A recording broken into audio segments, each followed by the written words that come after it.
Buenas noches para todos y para todas. Un saludo muy especial. Agradecerle a las personas que están conectadas o que comienzan a conectarse en este momento su presencia pues en Hablemos de Ciencia Política esta noche.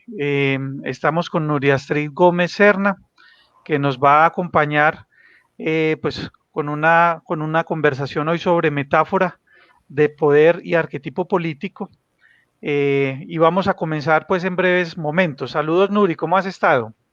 Jaime, un saludo muy especial. Gracias por esta invitación. Es un honor estar aquí, estar con la gente, compartir este espacio tan bonito, tan interesante y que cada vez sube la categoría de lo que es hablar de ciencia política. Entonces, gracias y muy complacida de estar aquí. Muchas gracias Nuri a ti por venir pues a este programa. Yo quiero, mientras se van conectando otras personas a la transmisión, quiero saludar pues muy especialmente a José Arteaga, que nos Buenas saluda noches para pues todos y para todas. desde Venezuela. También saludar a Magda Ceballos, a Abelardo Velázquez, a Amparo Taborda y a Esteban González. Muchas gracias por estar por aquí en Hablemos de Ciencia Política. Mientras tanto, también vamos a ir compartiendo en los distintos grupos pues, de difusión eh, la información para que se puedan conectar con este tema, ¿cierto?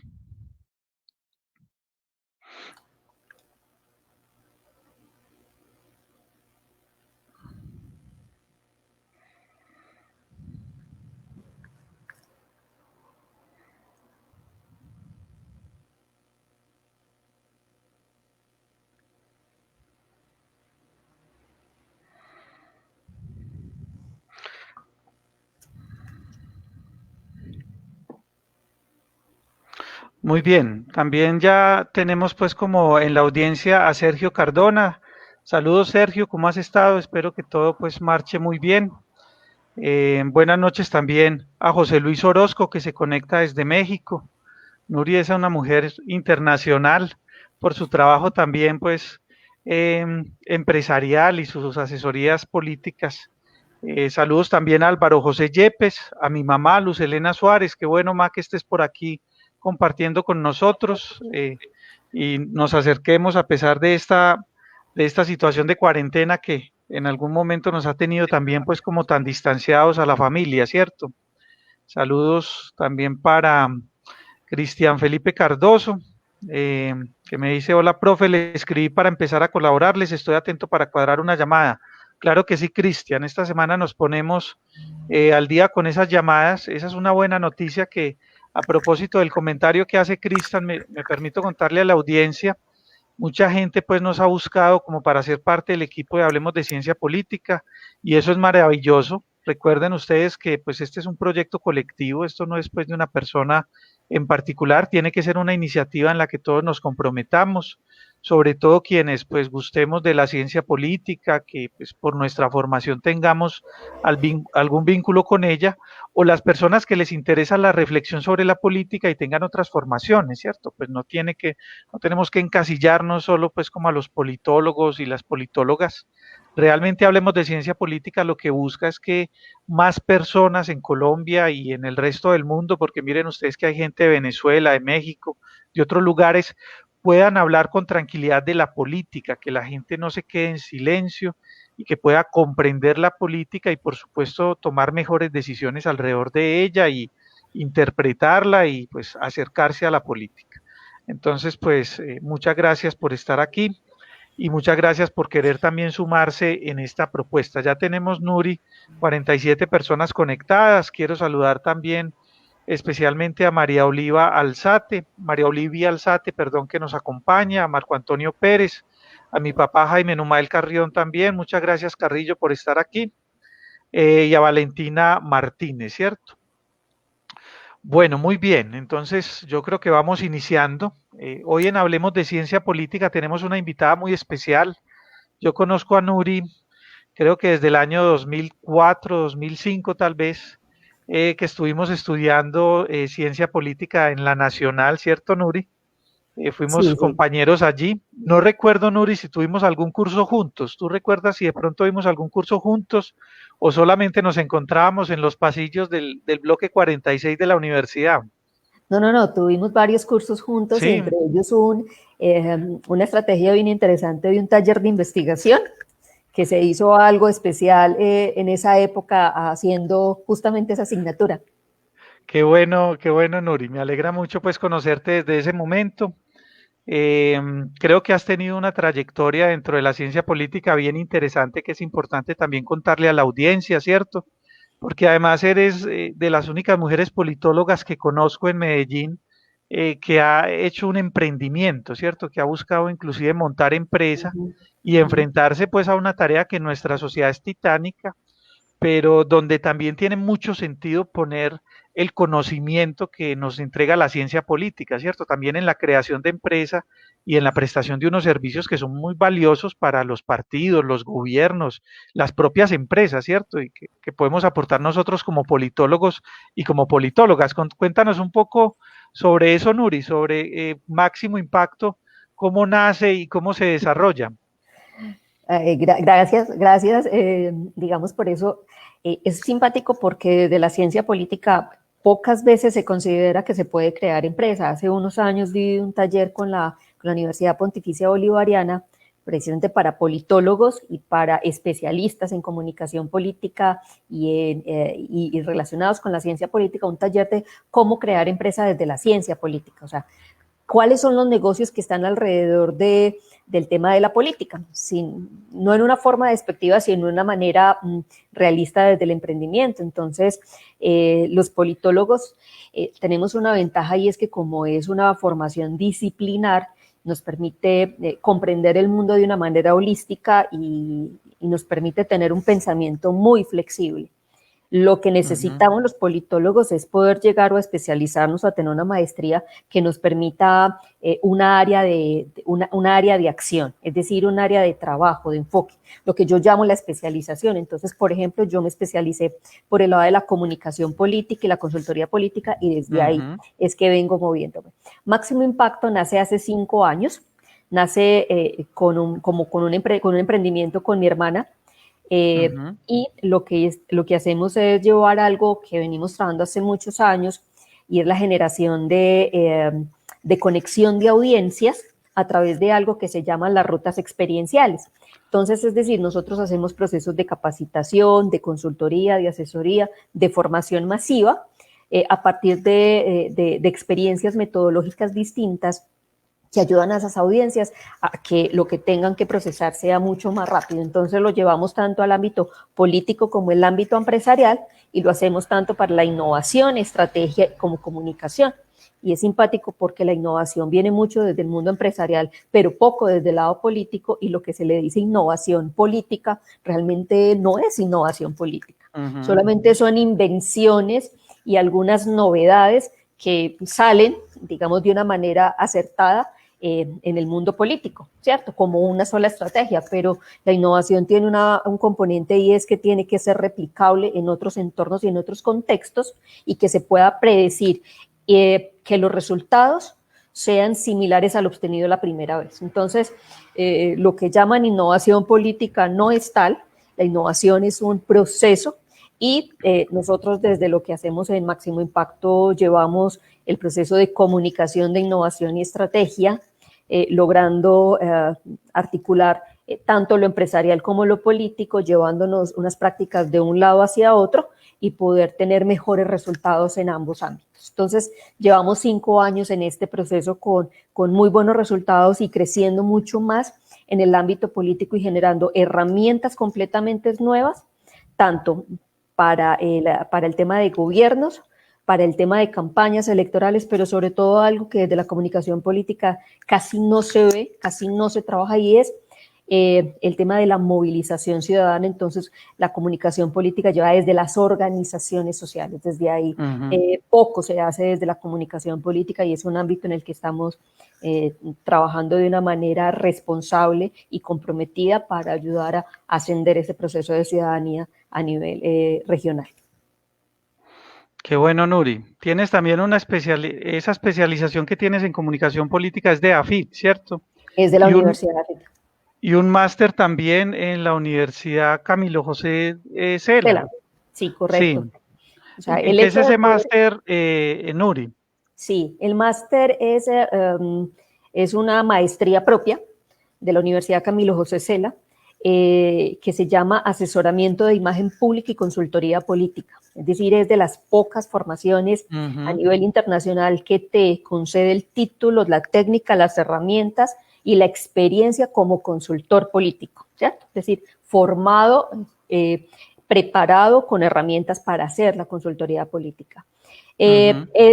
Digamos, la formación de mayor importancia a nivel latinoamericano en esta área, la primera, la más premiada, y lo que permite este tipo de formación o esta formación es la creación de redes. Entonces, aquel que quiera hacer consultoría política, interesante la formación, pero también la práctica y hacer redes. El tema de la consultoría política es de Claro. redes, es así que funciona.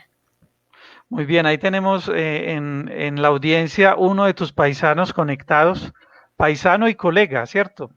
Que es Luis Alberto Giraldo. Yo me atrevería a decir que es el único hombre con el que tienes ese vínculo doble, ¿cierto? De haber nacido en el mismo municipio.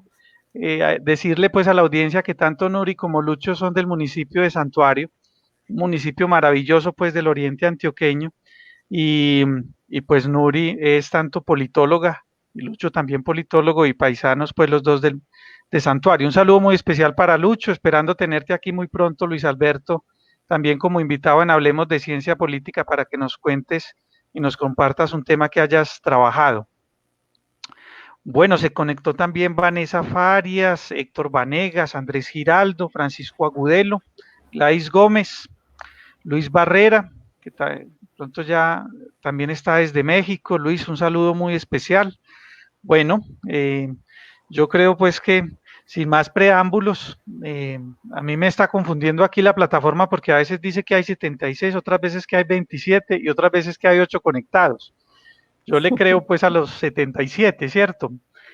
Decirles que estamos muy contentos en Hablemos de Ciencia Política hoy porque hoy conocimos incluso de un amigo en común que tenemos con Nuri, que es Carlos Andrés Pérez, el profesor que tiene pues el centro de entrenamiento político, ¿cierto? De análisis y entrenamiento político, el CAEP, aquí en Medellín, que es pues un dispositivo muy importante en el territorio para todo este tema del asesoramiento político y el entrenamiento político. Y él informaba en Nuri, Nuri informaba al profe en redes que la Universidad Cooperativa ya va a tener un pregrado en ciencia política, ¿cierto? Entraría a ser el sexto pregrado que tenemos en la región en ciencia política y pues es una muy buena noticia que queremos compartir con ustedes. Les auguramos pues todos los éxitos y ojalá pues también muy pronto podamos decirle a Carlos Andrés que venga a este programa también para Mm. que nos cuente en gran parte su papel dentro del Consejo Superior Universitario de la Universidad Cooperativa, cómo facilitó también que aparezca esta nueva oportunidad en la ciudad. Muy bien. Nuri, entonces pues agradecerte tu presencia en este espacio. Qué bueno que estés aquí con nosotros. Te decía pues como antes de que estuviésemos al aire que es un gran espaldarazo porque tú tienes un reconocimiento muy importante en este campo. Y bueno, qué rico que puedas compartir como este tema con nosotros. Yo creo que entre 20 y 25 minutos o 30 minutos que tú te puedas tomar y ya vamos luego a un ejercicio de conversación que ha sido pues tradicional en Hablemos de Ciencia Política. Recuerden que las personas que quieran hacer pues como su pregunta al aire, yo voy a colocar el WhatsApp para que pues me envíen un mensaje y yo poderles enviar el enlace con el que se pueden conectar a la transmisión en el estudio. O pueden hacer también sus preguntas a través del chat, ¿cierto? Que acá lo estamos leyendo, con el propósito, pues, como de que después podamos hacer, pues, un intercambio de ideas. No tienen que ser necesariamente preguntas, pueden ser también posturas, opiniones, comentarios, ampliaciones, sugerencias, etc. Nuri, entonces, pues, como te cedo la palabra, muchas gracias por estar aquí. Y bueno, yo voy a bajarme del estudio, a estar pendiente también de ir pasando las diapositivas que traes en la presentación. Muchas gracias, Nuri, y pues gracias a todos y a todas por estar en Hablemos de Ciencia Política esta noche. Bueno, Jaime, a ti muchas gracias. Muchas gracias. Para los que están conectados, para que me sigan en redes sociales, en Twitter e Instagram me pueden seguir como @nuevagemela y me pueden seguir también en Twitter como @máximoimpacto y en Instagram @máximoimpacto6. Entonces, para que por ahí se pueden comunicar conmigo sin ningún problema. ¿Empezamos, Jaime? Sí, señora, claro que sí, Nuri, muchas Listo. gracias. Dale, entonces, este espacio lo que quiero es compartir con ustedes algunas reflexiones y algunas construcciones que vengo haciendo sobre lo que son las metáforas de poder y los arquetipos políticos que están presentes dentro de una categoría muy, muy importante que es el simbolismo político. Entonces, la primera diapositiva que quiero mostrarles, Jaime, te agradezco si me pasas la diapositiva, es en sí mismo una metáfora.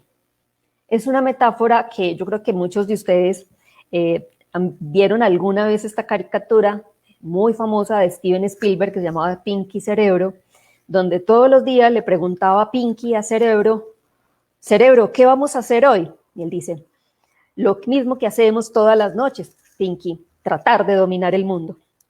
Y es que específicamente esto es lo que son las metáforas. Simplemente son construcciones simbólicas, construcciones lingüísticas que permiten entregar un mensaje a través de una imagen, de un símbolo, de una palabra y que engloban un mensaje completo. Entonces, empecemos con esto, con lo que significa el lenguaje político. Ya me puedes pasar el otro.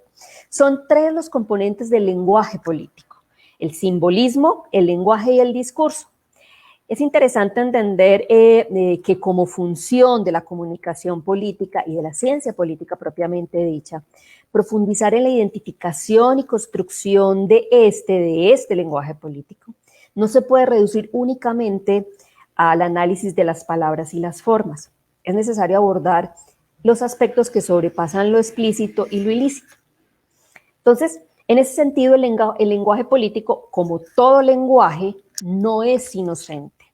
Intenta siempre, de alguna manera, mover al oyente en una dirección determinada o puede llegar a inducir a manipular nuestra conciencia. El lenguaje político, entonces, es una forma específica de comunicación cuya característica principal es estar dotado de un carácter performativo, es decir, de una puesta en escena. Es un lenguaje típicamente político, porque este lenguaje que no describe una realidad, sino que realiza una acción. Es un lenguaje que no utiliza las palabras como resultado de una contemplación, de una realidad entendida externa del sujeto, sino que usa las palabras para actuar sobre y en la realidad intersubjetiva, es decir, a partir de la acción que se vuelve humana.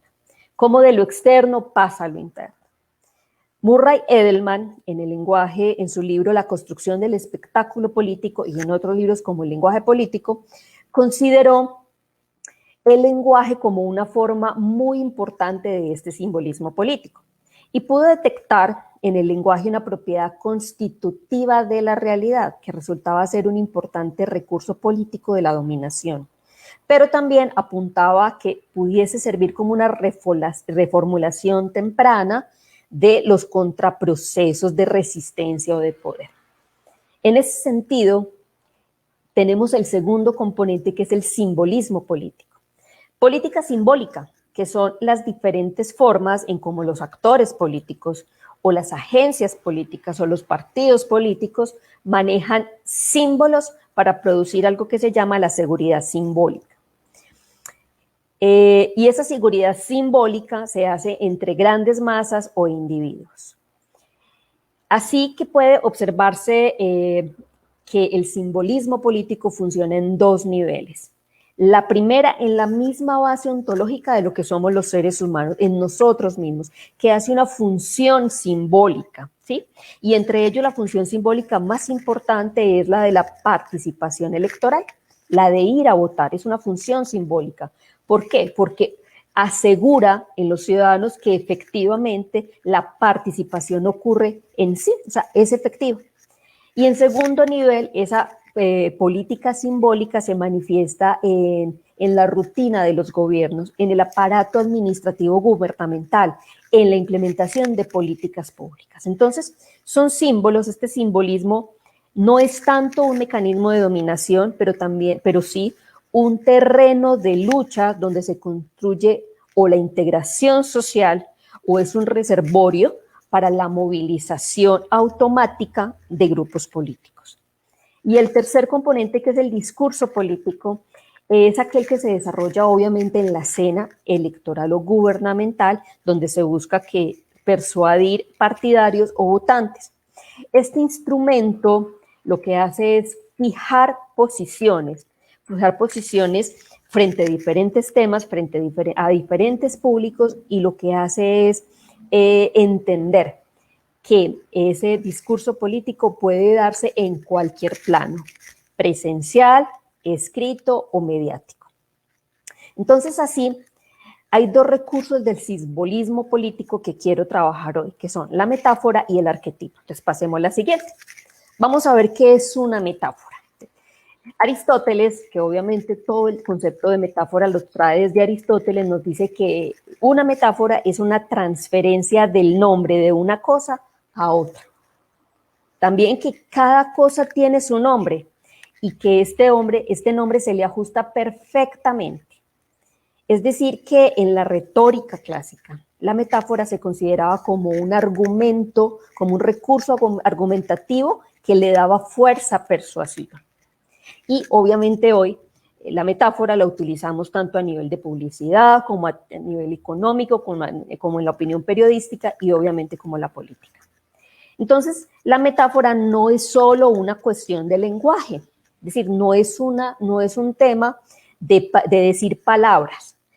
Por el contrario, las metáforas son procesos del pensamiento humano que en gran medida son metafóricas. Todos los procesos del pensamiento humano son metafóricos. Por ello es que se afirma que el sistema conceptual humano está estructurado y se define de manera metafórica. Todo lo que entendemos es metáfora. Y esto nos lo trae George Lakoff y Mark Johnson en un libro muy interesante que se llama Las metáforas de la vida cotidiana, lanzado en 1980, que fueron los que le dieron como la gran revolución a la interpretación de que todo es metáfora. Entonces, la metáfora no son un fenómeno meramente lingüístico, como podría haberse entendido en la teoría clásica, como lo tiene Aristóteles, sino que esto concierne a la categoría conceptual de nuestra propia experiencia, de la propia construcción del conocimiento. Entonces, al ser algo muy cognitivo, ocupa los primeros lugares en el tema del pensamiento y lenguaje. Ahora, ¿cómo operan las metáforas? Pasemos a la siguiente diapositiva.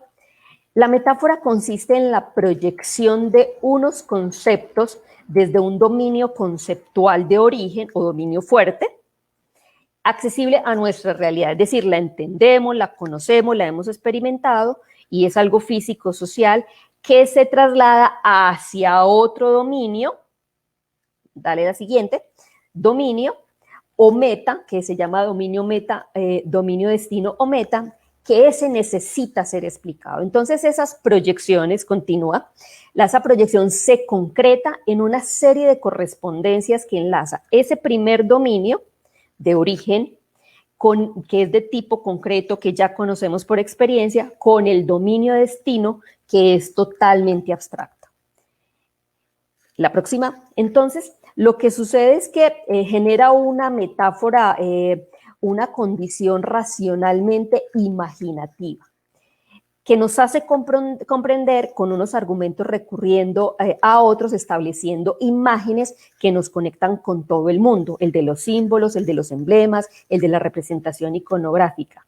Y lo que busca este tipo de metáforas es, su función principal es proporcionar una comprensión parcial de un tiempo de experiencia en términos de otro tipo de experiencia. Entonces es como si yo interpreto el tema de la guerra, conozco el marco, tengo mis creencias, tengo mis conocimientos, conozco los símbolos, es muy fácil ampliar, pasa a la otra, es muy fácil ampliar el marco de representación y de conocimiento de lo que significa la metáfora para trasladar ese mismo marco, esa misma metáfora al marco del coronavirus, por ejemplo, en el que estamos ahora. Entonces, esto es lo que sucede con lo que funcionan las metáforas. Seguimos la siguiente presentación, la siguiente diapositiva. Y existen 3 tipos de metáforas, como nos las dice George Lakoff. La primera se llama las metáforas estructurales. ¿Qué son esas metáforas? Son en las que una actividad o una experiencia se estructura en términos de otra. Entonces, por ejemplo, cuando decimos el coronavirus es una guerra, la discusión es una guerra, el discurso es un tejido. Y es como si cogiéramos un discurso y lo convirtiéramos como en un telar. Entonces, hablamos de metáforas como se puede perder el hilo, las ideas están mal hilvanadas, el hilo que se estaba diciendo, un argumento puede estar retorcido, el discurso tiene un nudo, y cualquiera de esas construcciones metafóricas nos están dando la idea estructural de que el discurso es un tejido, es un telar que estamos haciendo. Lakoff y Johnson sostiene que esta metáfora impregna la vida cotidiana y que no es solo el pensamiento, sino también la acción. Entonces, en nuestro sistema conceptual que actuamos y pensamos es de naturaleza metafórica. La segunda se llaman las metáforas orientacionales. ¿Qué son esas? Son aquellas que permiten y organizan el sistema global en conceptos con relación a otro sistema. Casi siempre son aquellos que nos dan una ubicación y una orientación espacial y que permiten, digamos, nuestra comprensión de una constitución física. Por ejemplo, arriba o abajo, dentro o afuera, adelante o atrás, profundo superficial, central periférico, y permiten que nos ubiquen espacialmente. Y las últimas se llaman las ontológicas. Estas son muy interesantes porque son las que más utilizamos y son las que en las que se permite categorizar un fenómeno en una forma particular mediante la consideración como una entidad, es decir, volver objeto esa metáfora, esa situación. Entonces, volvemos objeto una sustancia, un recipiente, una persona. Volvemos objeto algo que es abstracto y le damos como la construcción de que es un sujeto, que pasan cosas allí. Lo más sencillo es que la mente es un recipiente. Entonces, a veces cuando decimos que no me cabe en la cabeza, estamos hablando de que la mente es un recipiente. O que es que no me entra esa lección, estamos, digamos, diciendo que el cerebro es un recipiente. Tengo la mente vacía. Métame esto en la cabeza. Bueno, estoy saturado, o es que ese es un cabeza hueca. Toda la condición de que es una condición de que es un recipiente. Entonces, pasemos a la siguiente. ¿Todos los conceptos tienen un origen de metáfora, un origen metafórico? Pues, bueno, realmente la metáfora estructura el pensamiento y nos permite tener experiencias coherentes y ordenadas sobre los que se pueda razonar. Absolutamente en todos los campos existen las metáforas. Si hablamos de las económicas, tenemos cientos y cientos de metáforas económicas. Si hablamos de la literatura, si hablamos del arte, si hablamos del deporte, pero yo quiero solamente trabajar 3 en este momento. La primera, que es la salud, y es que cada enfermedad, cada síntoma, cada conflicto se puede comprender a través de una metáfora específica que el paciente, el médico y el sistema de salud entiende. La medicina tradicional china tiene algo muy interesante y es que ellos utilizan muchísimas metáforas, tanto para el diagnóstico como para el tratamiento de las enfermedades.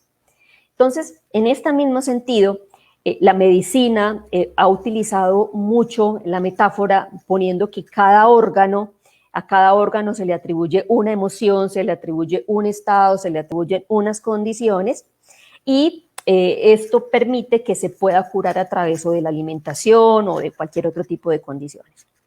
Algunas de las metáforas más conocidas también por la medicina es el tema de tomar la salud como una guerra, la medicina como una guerra, como una lucha. ¿Okay?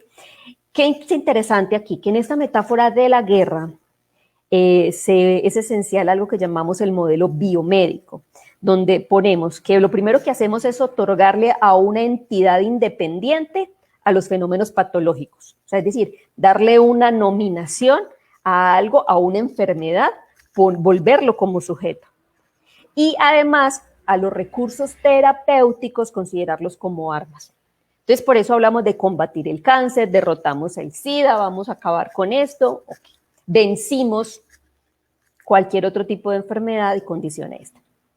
La segunda es lo militar. Todo el lenguaje militar es metafórico, desde la representación simbólica de lo que se ponen, desde el uso, desde los protocolos, desde los rituales, todo es metafórico.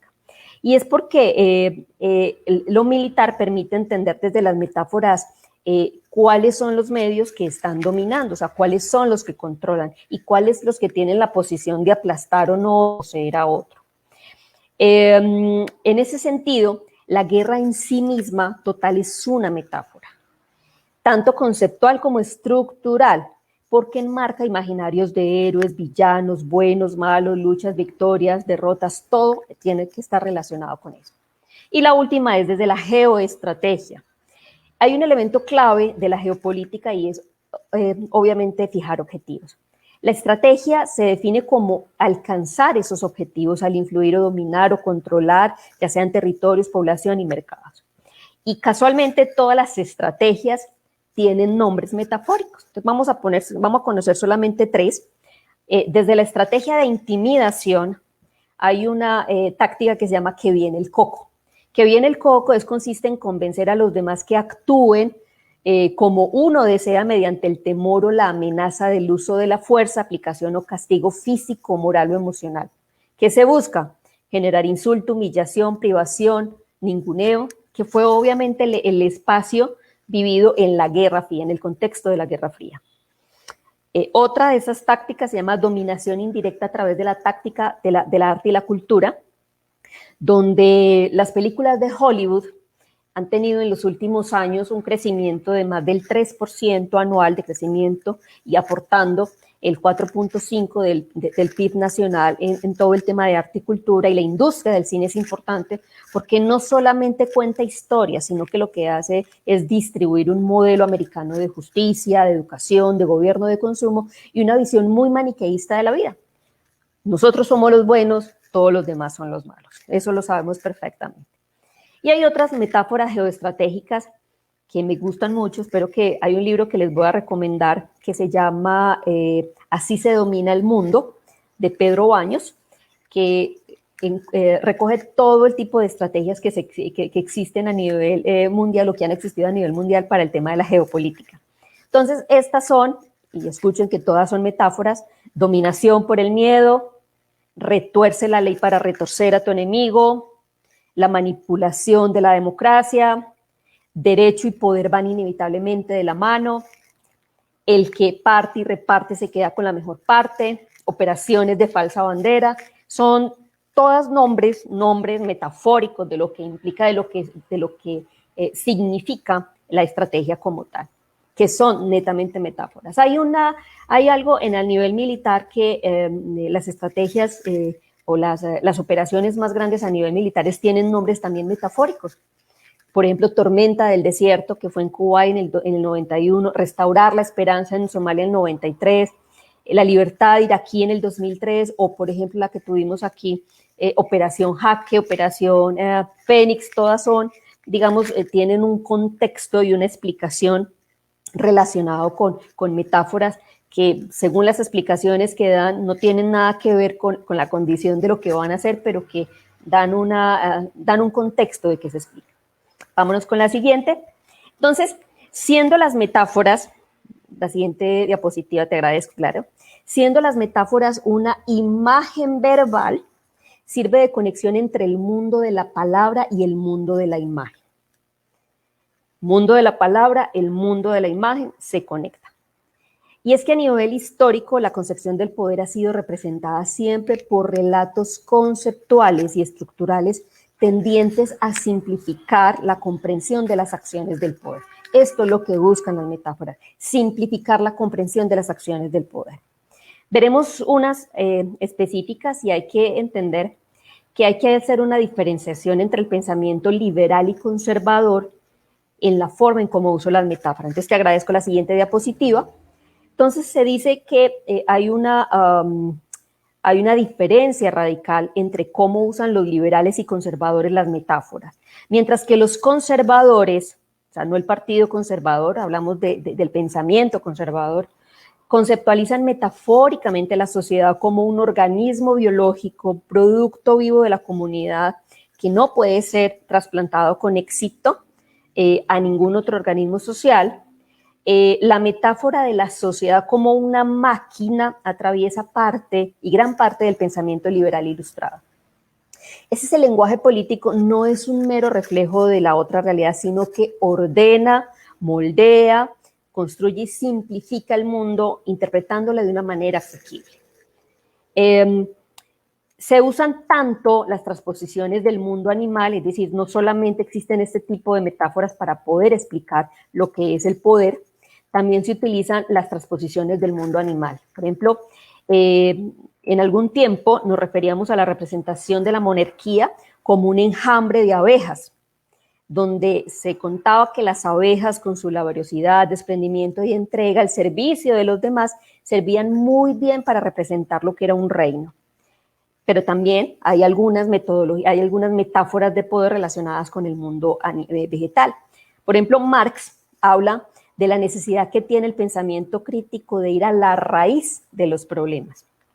Mao, que quiere que florezcan mil flores. Humboldt compara la humanidad con un árbol y Kant utiliza la metáfora del crecimiento de los árboles en el bosque para referirse a lo que necesitamos los hombres, para que sirve la naturaleza para progresar y hacia las consecuencias de sus fines.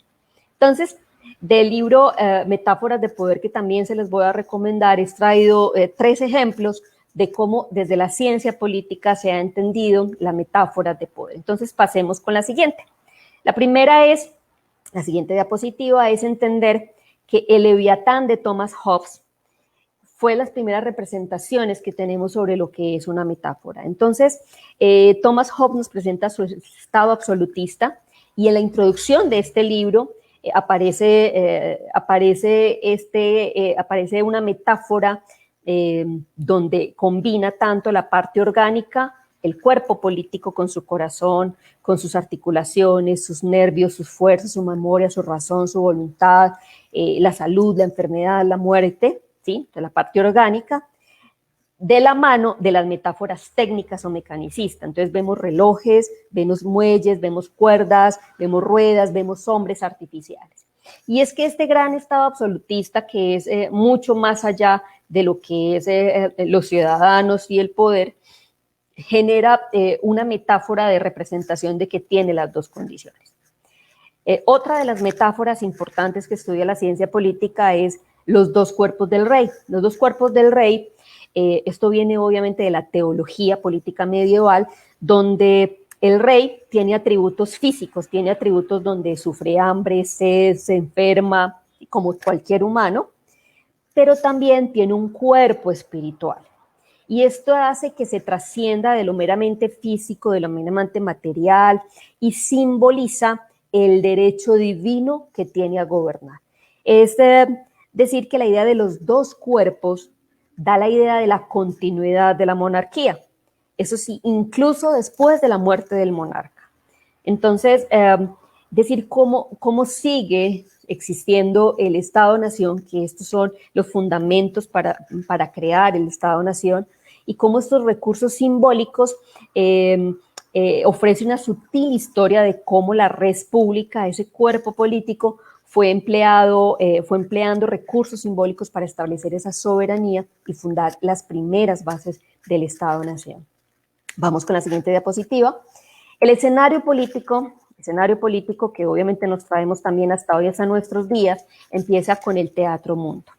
El hombre como actor, las máscaras del yo, la identidad personal y colectiva, pero también el encubrimiento, el tema de la apariencia, de la realidad y el desengaño, el carnaval como teatro dentro de otro trabajo, dentro de otro teatro. Y aquí es donde aparecen autores que nosotros conocemos como los maestros de la sospecha, como Kant o Hegel, y donde Marx, Nietzsche, Freud intentan también quitar esa máscara del individuo. ¿Cómo representa la gente la máscara? ¿Qué tipo de máscara se pone para ser representada?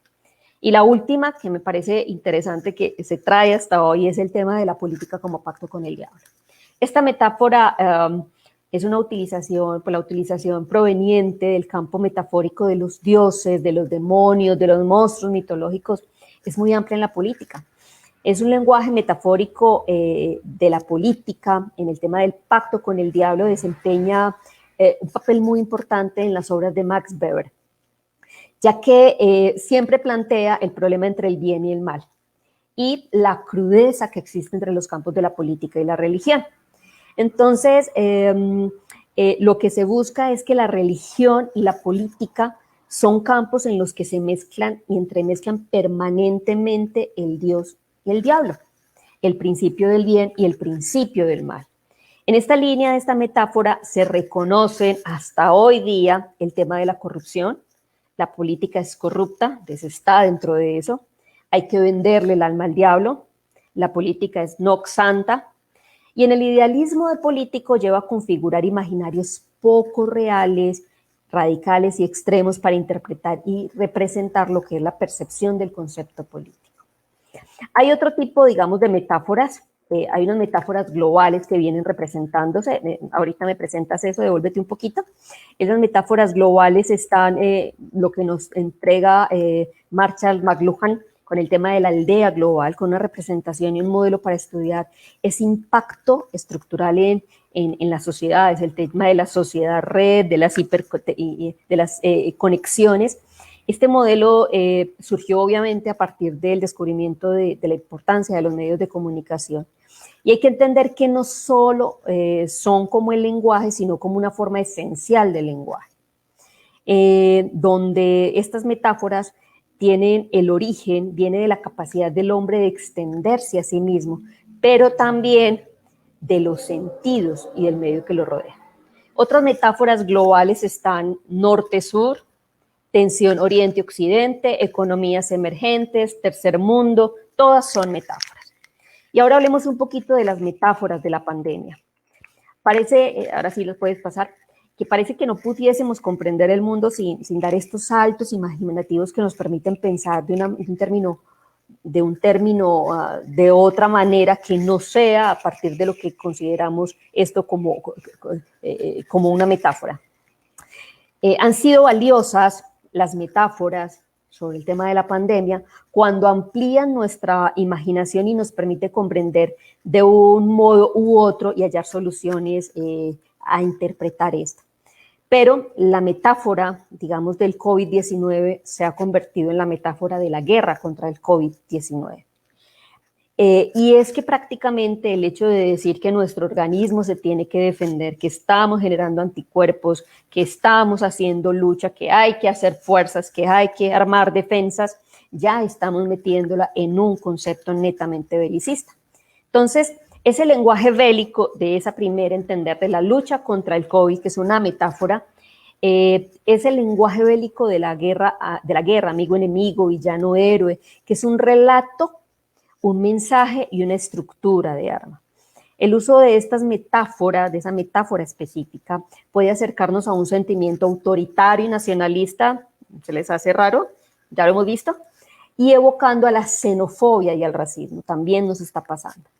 Otra de las famosas metáforas que tenemos en este tiempo se llama aplanar la curva, que significa ralentizar o frenar la propagación de ese virus en un caso de que no se distribuye.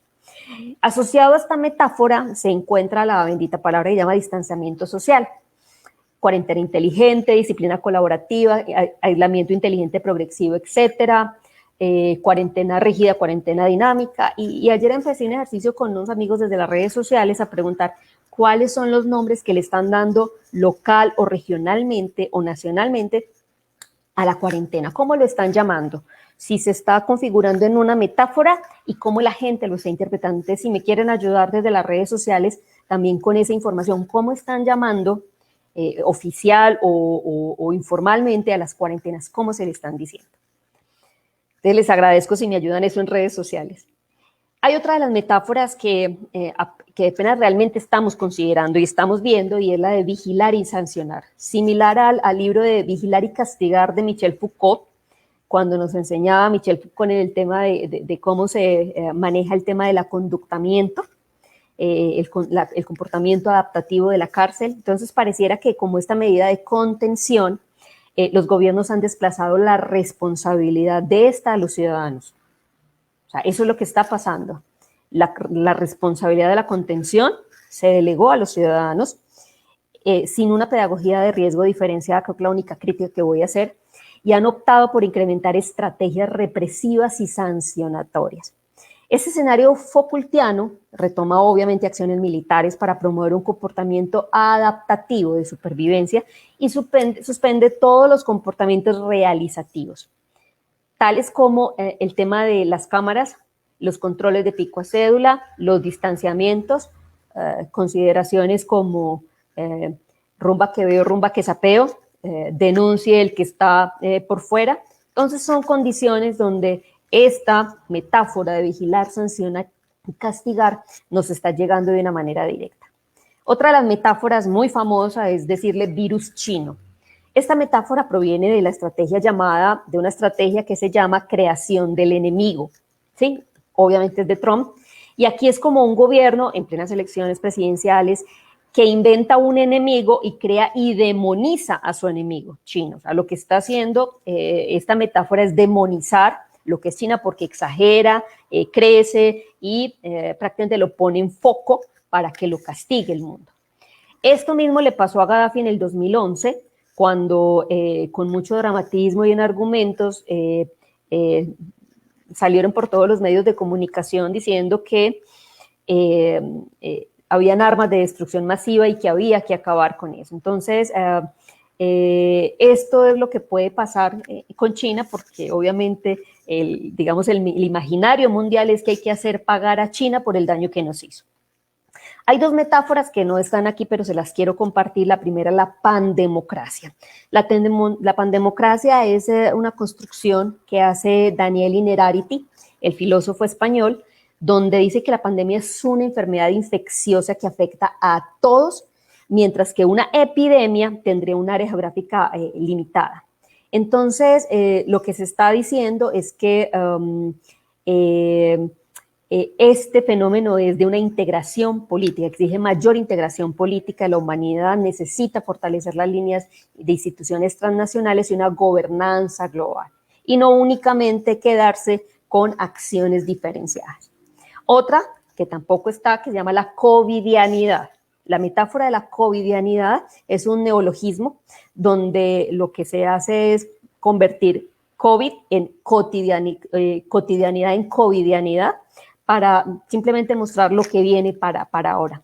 Este anacrónimo entre COVID y cotidianidad se viene usando ya a nivel, que nació obviamente de una conversación de alguien, empieza a ser utilizado por los presidentes. Por ejemplo, el de la República Dominicana ya lo dice abiertamente, entonces se está convirtiendo en una palabra ya aceptada. Y la metáfora que estamos ahora se llama la nueva normalidad. ¿Qué implica la nueva normalidad? Esto es una metáfora demasiado sugestiva, porque lo que busca lo que se tiende a pensar es en una intención conservadora para transformación de un comportamiento de toda la comunidad. Entonces, lo que busca es introducir en la mente de las personas, en el hábito de todas las personas, que lo que está pasando es que hay que seguir hablando. O sea, lo que se está buscando es hacer que la gente renuncie a costumbres arraigadas, que renuncie a temas, digamos, de su identidad para adaptarse a un conjunto nuevo de hábitos corporales que son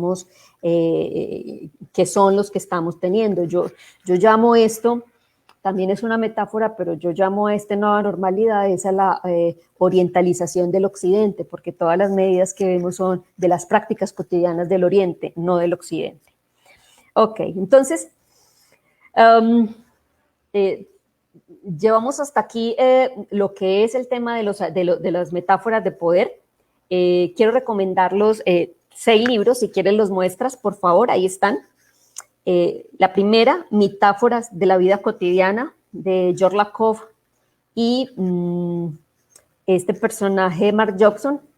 El segundo llama Metáforas de Poder de José María González, y No pienses en un elefante, también de George Lakoff.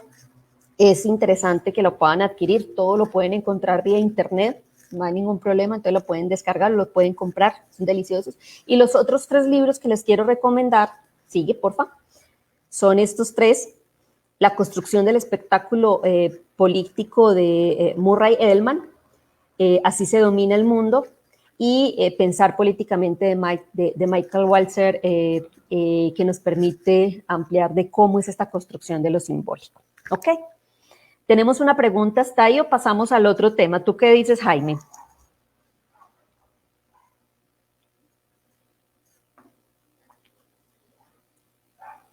No te escucho, Jaime. Gracias, Nuri. Tenemos una pregunta de Sergio Cardona. Antes de que continúes con el otro tema, si quieres, de una vez la podemos abordar.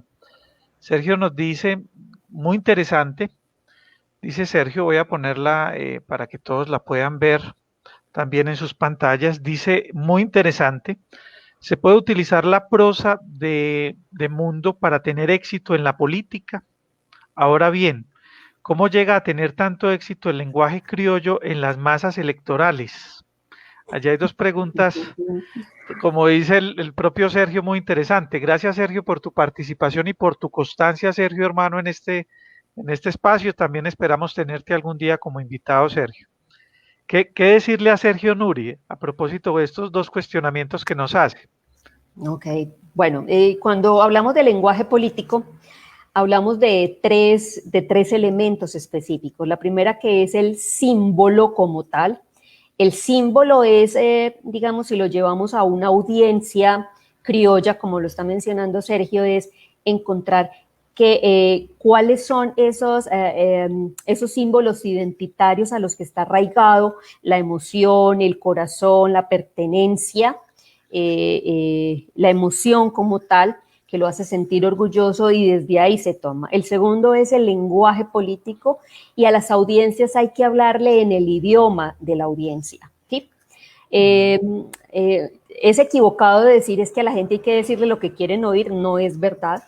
A la gente hay que hablarle, y sobre todo cuando estamos hablando de campañas electorales, hay que llegarles y traducirle el mensaje que tiene o el candidato o el gobernante al lenguaje del público, al lenguaje de la audiencia. Hay algo bien interesante aquí que me da pie para contarles una historia, y es que ahora con el tema de la pandemia hemos visto un corte y un roce muy grande entre lo que son las organizaciones sociales de base, sobre todo las comunitarias, las que hacen ese trabajo de traducción, los que hacen ese trabajo, digamos, de negociación entre los gobiernos y la comunidad, la gente común y corriente. Hay como una ruptura de esa relación, y lo que está pasando es que los gobiernos están intentando llegar con sus mensajes directamente y de manera vertical a las comunidades, y se están chocando porque no están teniendo la consideración de que el lenguaje de esta comunidad es diferente. Entonces, decir que, por ejemplo, que una pedagogía sirve para todo tipo de públicos es falso.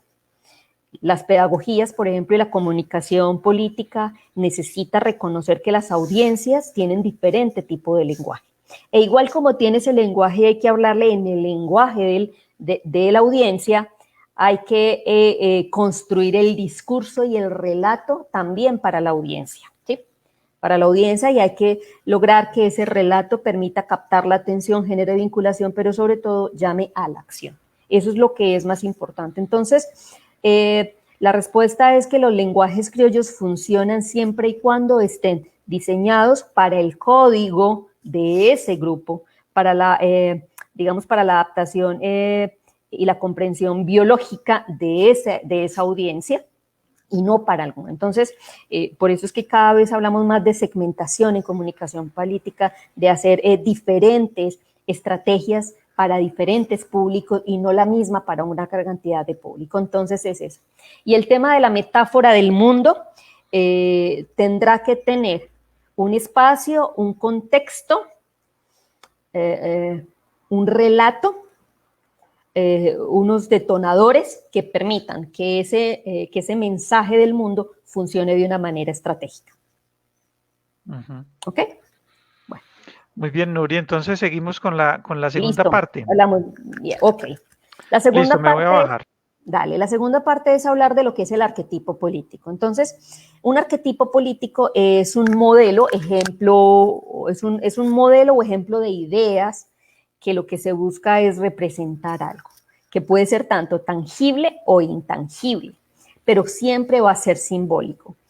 Lo que más conocemos son los arquetipos de Jung, que de alguna forma son patronos de imágenes y símbolos recurrentes que aparecen bajo diferentes formas en todas las culturas y que tienen una vertiente que se hereda de generación en generación. Es decir, es una representación que se va heredando a través ya sea del lenguaje, ya sea a través de la historia, ya sea a través de la narrativa, pero va pasando de generación en generación. Por definición, Jung dice que los arquetipos también son imágenes universales y que pueden ser reconocidas tanto en manifestaciones culturales en distintas ciudades como por el habla, por el comportamiento de las personas y obviamente por todo lo que haga esa persona. ¿Eso qué significa? Que en cualquier parte se puede reconocer un arquetipo. Y hay los ámbitos de acción más usados para el tema de los arquetipos son la biología, la religión o el marketing. En política y específicamente en la ciencia política se ha utilizado para la construcción de la personalidad política, casi siempre dentro de lo electoral y en menor medida para caracterizar liderazgos o describir escenarios. Entonces, pasemos a la siguiente.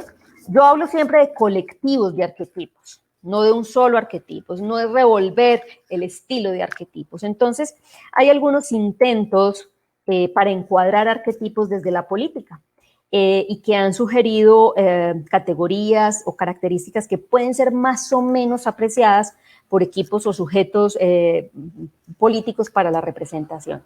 Ahora bien, existe muy poca literatura sobre el tema de los arquetipos políticos. En mercadeo existen lo que ustedes quieran, pero en la política no. Y más allá de la representación junguiana, yo lo que quiero hacer es traerles una construcción que yo tengo y una interpretación que tengo de estos arquetipos que pueden ser usados en la política. Entonces, el primero de ellos es el tarot. El tarot es bien interesante porque mediante la aplicación de estos arquetipos, sobre todo los arcanos mayores, que son 22 cartas del mazo del tarot, Jung creía que podría ayudar a la búsqueda de soluciones, de soluciones a una situación o un debate.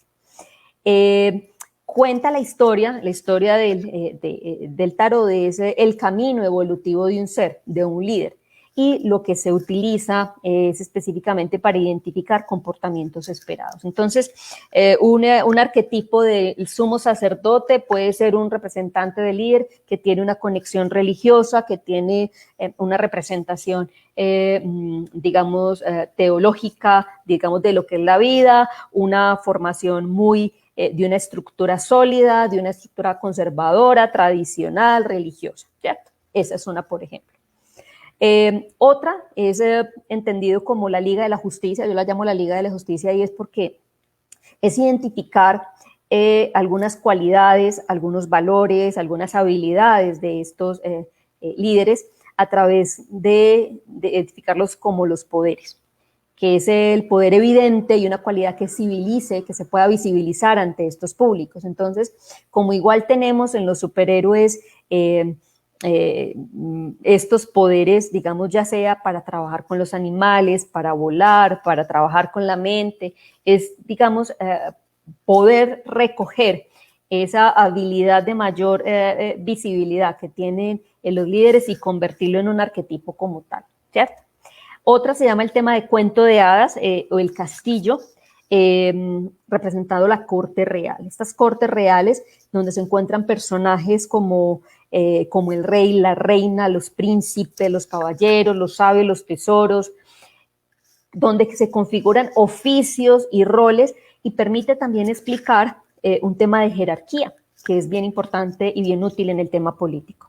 Y una última que es la de los dioses que sin importar cultura, religión, esta representación permite asimilar la calidad, la cualidad, la historia, las luchas de esos dioses, la representación con, digamos, con algo cercano a nivel político. Entonces, ¿Cómo se crea un arquetipo político? Pasemos a la siguiente. Los arquetipos políticos se crean de la siguiente manera. Hay que definir un objetivo, hay que definir una historia de dónde está la persona, de dónde está el grupo, cuál es el contexto cultural, la identidad que lo representa, esos valores, y a partir de ahí poder llegar a configurar con ese sujeto, encontrar cuáles son esas cualidades, actividades, capacidades que van a ser aquellas que las represente de una manera más ideal y que se asemeje a ese sujeto ideal, idealizado también, que tiene las personas a través de eso. Entonces, podemos entender que las ideologías también se representan con arquetipos, sí. Hay dos, me pasa la siguiente presentación, en un libro de George Lakoff de No pienses como elefante, hay dos construcciones arquetípicas desde lo que es el pensamiento conservador y el pensamiento progresista. El pensamiento conservador tiene el arquetipo del padre autoritario, o sea, hombre autoritario, que es el tradicional religioso, el que sabe, el que conoce, el que indica a los hijos por dónde van, el que sabe explicarles qué es lo que tienen que hacer, cómo tienen que hacer, el que castiga por el bien de los hijos, el que sabe qué hay que hacer, el que tiene una sola texto de lectura que es la Biblia y que tiene una representación tremendamente autoritaria y lo que tiene son seguidores, ¿sí? Lo que tiene son seguidores y fieles para lo que tiene. Y el otro arquetipo del estilo progresista o liberal es el progenitor protector. Ese progenitor protector no tiene un sexo determinado, puede ser padre o madre, y que están representadas las palabras de comunitarismo, de bienestar, de derechos, de ampliación de igualdad, de consenso, y que busca respaldar el bienestar para todos, crecer el bienestar. Entonces es una persona es una representación arquetípica de aquel que piensa en la comunidad, que piensa en el otro, que piensa en el trabajo y no tiene nada que ver, ojo, no estoy hablando de derechas o izquierdas, no. En derechas e izquierdas hay tanto de pensamiento conservador como progresista e igual en la derecha, ¿sí? No es que el uno sea derecha, el otro izquierda, no.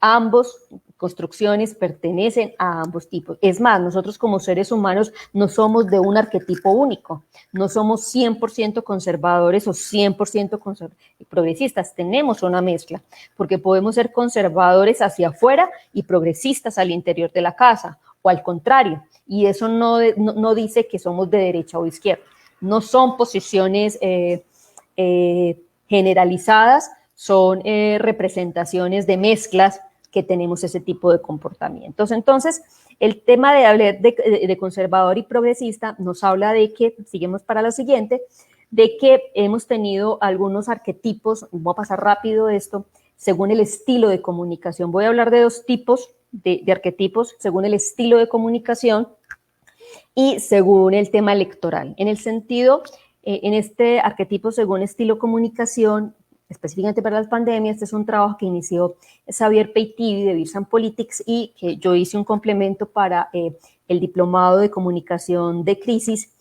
con el CAEP que fue a principios de abril y donde sacamos más o menos 8 arquetipos básicos del tema de la comunicación. Pasémoslo rápido.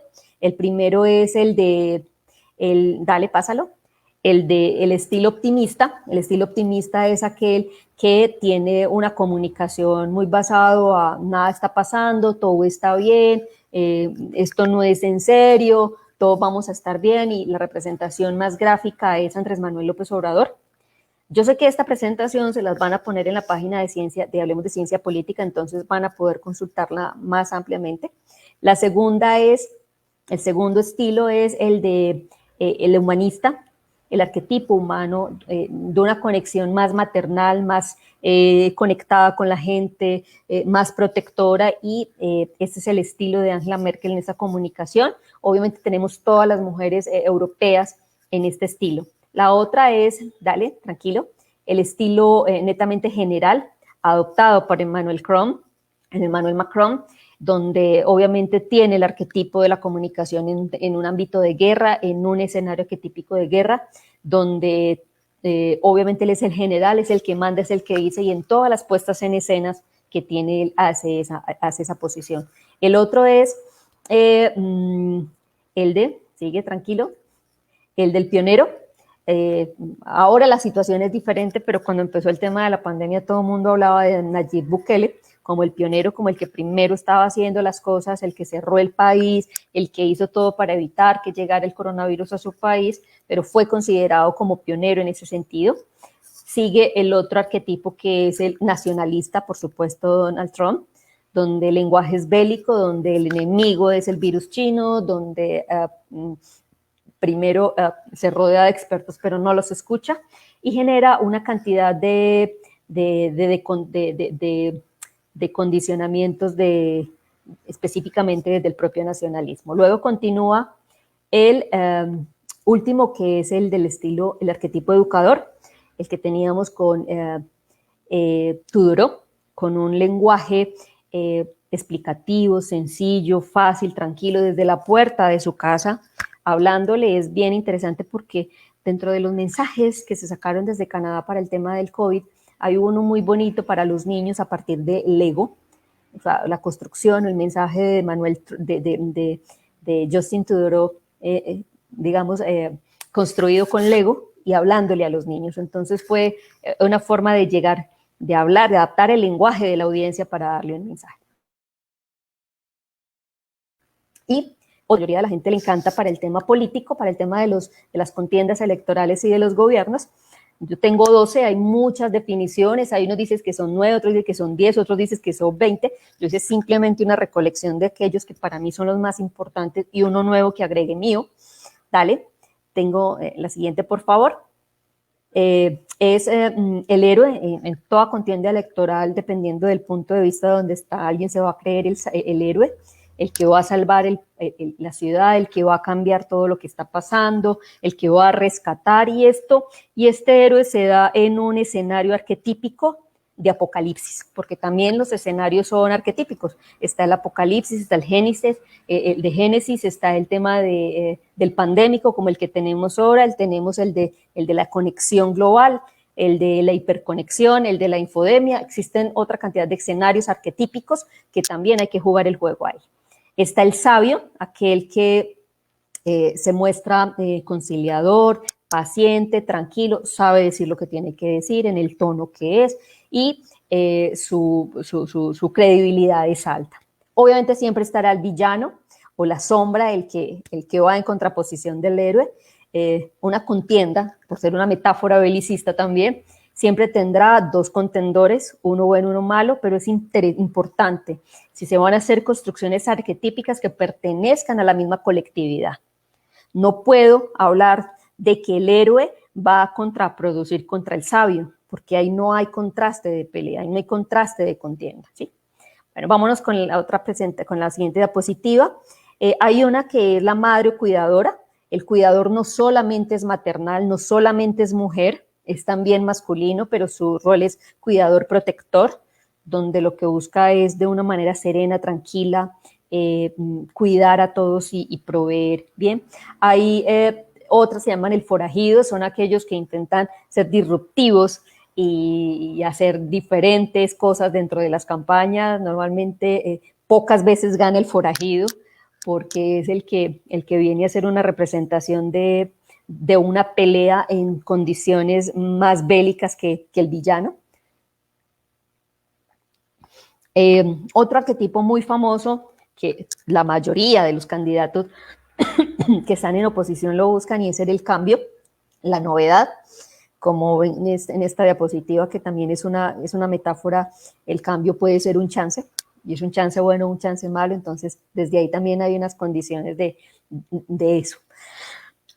Vámonos con la otra. Hay uno que me encanta y es el de la víctima. Hay un arquetipo y es la víctima. O sea, a mí me ha pasado todo lo malo, es el que me han señalado, todo el mundo me persigue, nada me sale. Entonces, el victimizarse funciona muy bien para algunos candidatos o para algunos procesos. Tómenlo con beneficio de inventario como quiera. Pero hace que dentro del inconsciente colectivo se una a la víctima. La gente se siente solidaria con la víctima.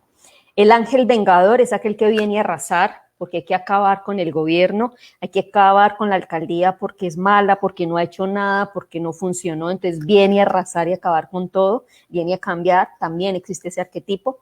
Y el del Mesías, que lo tenemos muy cercano, que también viene a ser yo lo puedo y no tiene colaboradores, tiene discípulos que hace. Entonces, desde campañas o desde los propios gobiernos, todos estos arquetipos lo tenemos. Y estos últimos tres que les voy a mostrar, el guerrero, el que viene a luchar contra todo, el que viene a acabar en ese sentido con todos los males, se parece al héroe, sí, pero el héroe tiene ya victorias, el guerrero apenas las va a dar. El bufón es el divertido, el que se goza todo, el que es un show, pero que a la gente le encanta, porque la política es tensa y no hay nada mejor que un personaje que venga a alivianar la carga de lo que significa la política. Entonces el bufón es un arquetipo muy interesante cuando uno lo sabe utilizar, ya sea porque sea parte del candidato o sea parte del contendor, cómo usar el tema del bufón es buenísimo porque permite esto, permite sacarle muchísimo jugo.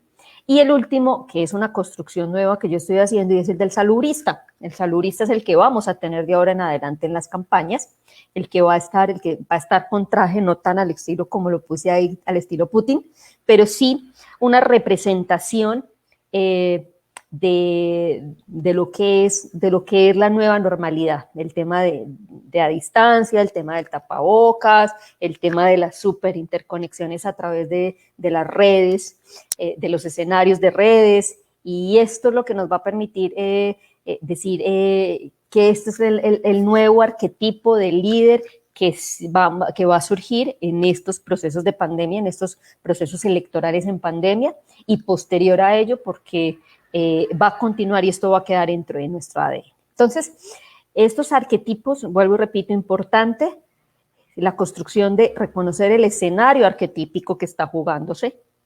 Segundo, identificar cuál es el colectivo de arquetipo donde yo voy a trabajar o con cuál va a ser la representación, y poder sacar esa representación, esa construcción arquetípica a lo más parecido a lo que tiene a ese líder y a ese sujeto político.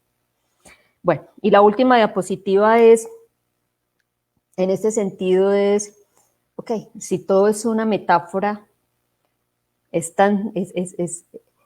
solamente queda dentro del imaginario, o la construcción del imaginario es tan crítico, tan importante, tan realista como la propia construcción que nosotros representamos hacia afuera. Entonces, ese es como el último mensaje que les quiero dar. En política todo es simbólico, todo es simbólico, y la mayoría de las construcciones son metafóricas. Entonces, ese era pues como lo que tenía para ustedes. Perdón que se me extendió un poquito más, pero quería como abordar los dos aspectos.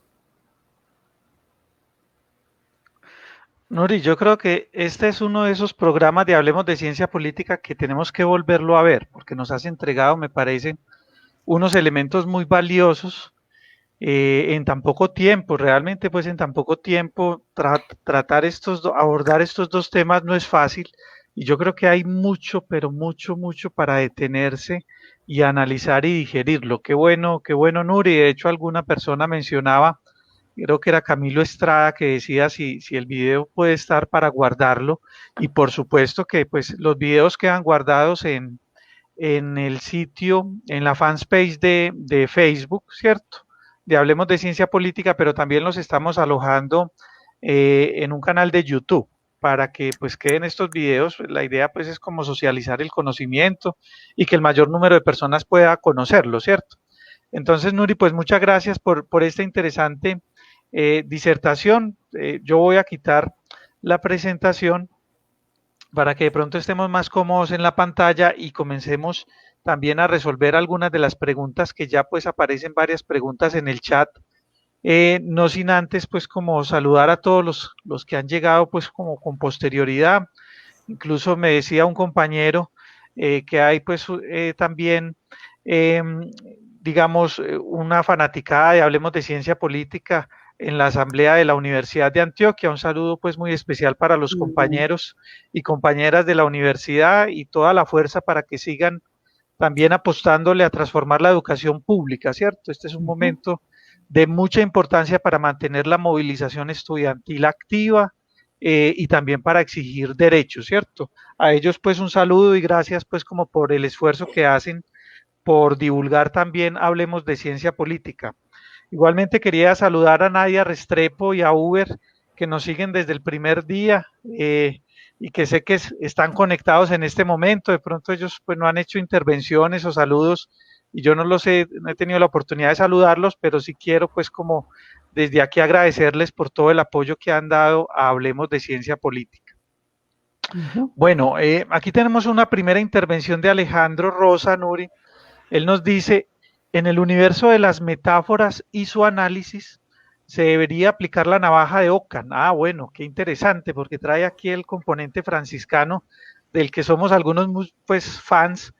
En el universo de las metáforas y su análisis se debería aplicar la navaja de Ockham y reconocer que la que menos suposiciones de un fin último oscuro o adicional implica debe ser la aceptada. Vivir es ingenuo o facilita, vivir es así, y vivir es así, es ingenuo o facilita la vida. Bueno, ahí de pronto quedó mal redactada la pregunta y nos confunde un poco. ¿Conoces ¿Cómo la la navaja traduces? de Ockham Sí, Nuri, en filosofía? claro, claro. ¿Cómo la Bueno, traducirías tú? ¿Cómo la traducirías tú? yo pues no soy propiamente un filósofo, vamos a tener la próxima semana un filósofo que es Miguel Ángel Ruiz, que inclusive va a hablar Ah, sobre qué bueno. Bauman, que es además su trabajo doctoral en la bolivariana y que fue pues homenajeado en bolivariana esa tesis doctoral sobre Bauman que trae Miguel Ángel. Pues yo no Y soy ese sí fue propiamente un profesor, filósofo, y ese sí fue profesor mío. claro, y profesor mío también de historia de las ideas políticas, ¿no? Ajá, sí, así. Y otras materias, y bueno, un compañero de trabajo pues maravilloso, actualmente es el decano de la Facultad de Ciencias Humanas en la Nacional, Ujú, ¿cierto? ujú. Yo siempre he entendido la navaja de Ockham como la posibilidad de tomar la decisión, digamos, más clara eh, y resolver los problemas de la manera más sencilla, ¿cierto? Cuando se presenta un problema y se puede tener, digamos, distintas soluciones, pero hay una de ellas que por su evidencia es más simple, uno tendría que tomar la partida por esa solución, ¿cierto?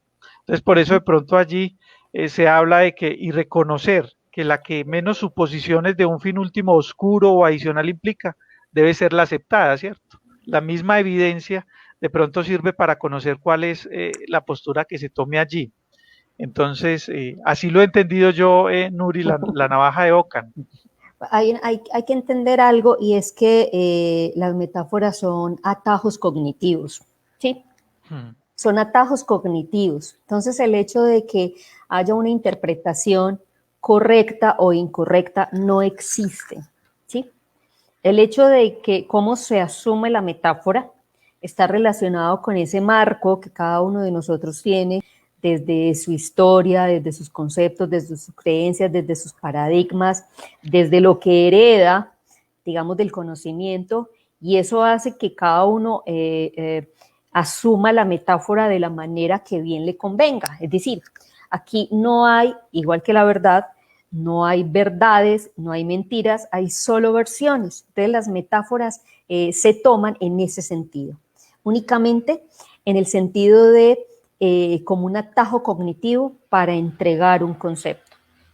La interpretación, la interpretación estará dada por ese bagaje cognitivo que cada uno tiene para poder asumirla. Entonces ahí ni lo uno ni lo otro, o sea, no hay verdades, no hay metáforas ciertas, no hay metáforas malas, no hay metáforas, solo hay metáforas y hay ese tipo de condiciones. Obviamente, el hecho de que se interprete de una manera u otra tiene que ver mucho también con la disonancia cognitiva que tenemos, pues obviamente, y las distorsiones cognitivas que tenemos todos los seres humanos, pero no hay verdades, no hay mentiras, no hay correctas, no hay malas, hay simplemente la forma en cómo la asumimos a partir de ese recurso interno que tenemos.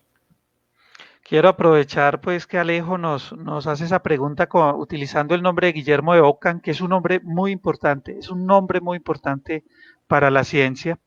De hecho, pues en la Universidad de San Buenaventura el premio a la mejor investigación del año es el premio Guillermo de Ockham y se celebra pues toda una semana y una serie de eventos a propósito del nombre de Guillermo.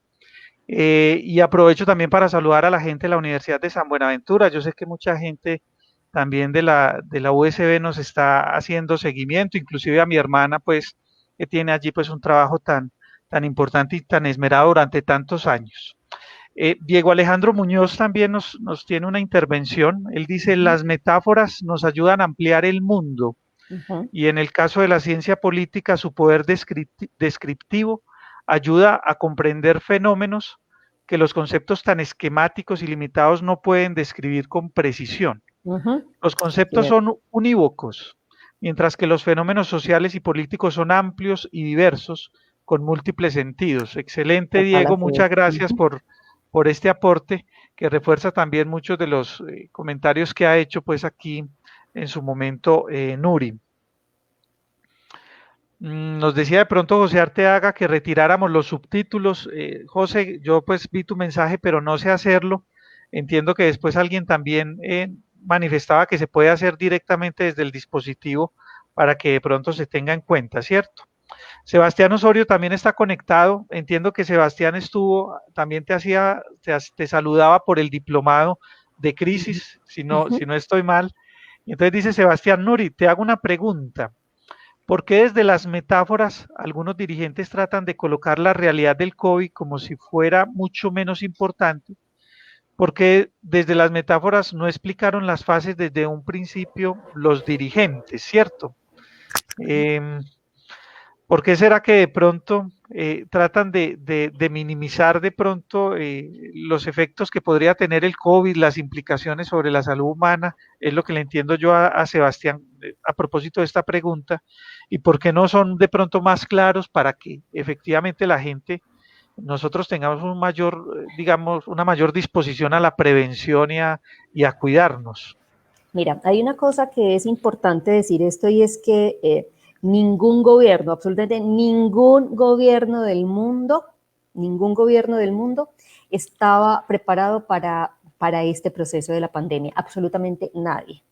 Y es un fenómeno totalmente nuevo en el mundo, porque habíamos tenido pandemias, pero pandemias pequeñas, pandemias de corto plazo, que habían sido contenidas geográficamente o por situaciones climáticas estacionales, cambiaban de una manera repentina y se acababa, digamos, el brote.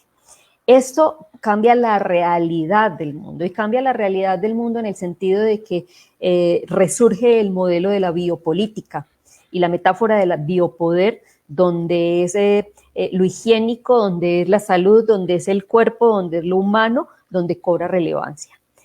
¿Por qué no explicaron desde el principio? Porque no sabíamos cómo iba a ser. Entonces, tanto gobiernos como medios de comunicación, como todos los que somos observadores de este fenómeno, estamos en una caja ciega. Entendamos que esto es una caja ciega. Y esta caja ciega lo único que nos está entregando son pedacitos de la historia, ¿sí? Fases, momentos, como si estuviéramos formando un rompecabezas y lo que nos está entregando el mundo son como pedacitos, o el universo son pedacitos de rompecabezas para ir armando. Ni siquiera la Organización Mundial de la Salud estaba preparada para esta magnitud. Entender que la mayoría de las condiciones de pandemia se daban en países donde los recursos eran más limitados, donde había más pobreza, donde las condiciones de salubridad eran menos, y esta pandemia arranca es justamente en los países donde tienen mayores recursos. Tercero, el tiempo que nos está tomando esta pandemia es incalculable. O sea, algunos dicen la vacuna puede salir en tanto tiempo, Rusia ya la anunció ayer como una gran noticia, pero el hecho de poder llegar a una inmunización general va a tardar mucho más tiempo y es un recambio completo en el tema del aconductamiento social. O sea, eso es lo que se está buscando. Entonces, ni los gobiernos tienen la responsabilidad absoluta, primero porque por un lado, este contexto no existía antes, entonces no tenemos precedentes para poder prepararnos para esto solamente en corto tiempo, ni siquiera la OMS ni las entidades internacionales globales tenían cómo prepararse para esto. Y segundo, tampoco estaban preparados en algo que se llama la comunicación, la gestión del riesgo, y en ese sentido la gestión de riesgo, la comunicación de riesgo y la comunicación de crisis. Entonces, en ese sentido, tiene una condición bien interesante donde solamente iremos aprendiendo en la medida. Entonces, yo les digo a muchas personas, venga, en los gobiernos no pueden hablar de medidas de éxito. Es que fue exitosa la medida de no sé qué, la campaña de tal fue exitosa. Mentiras.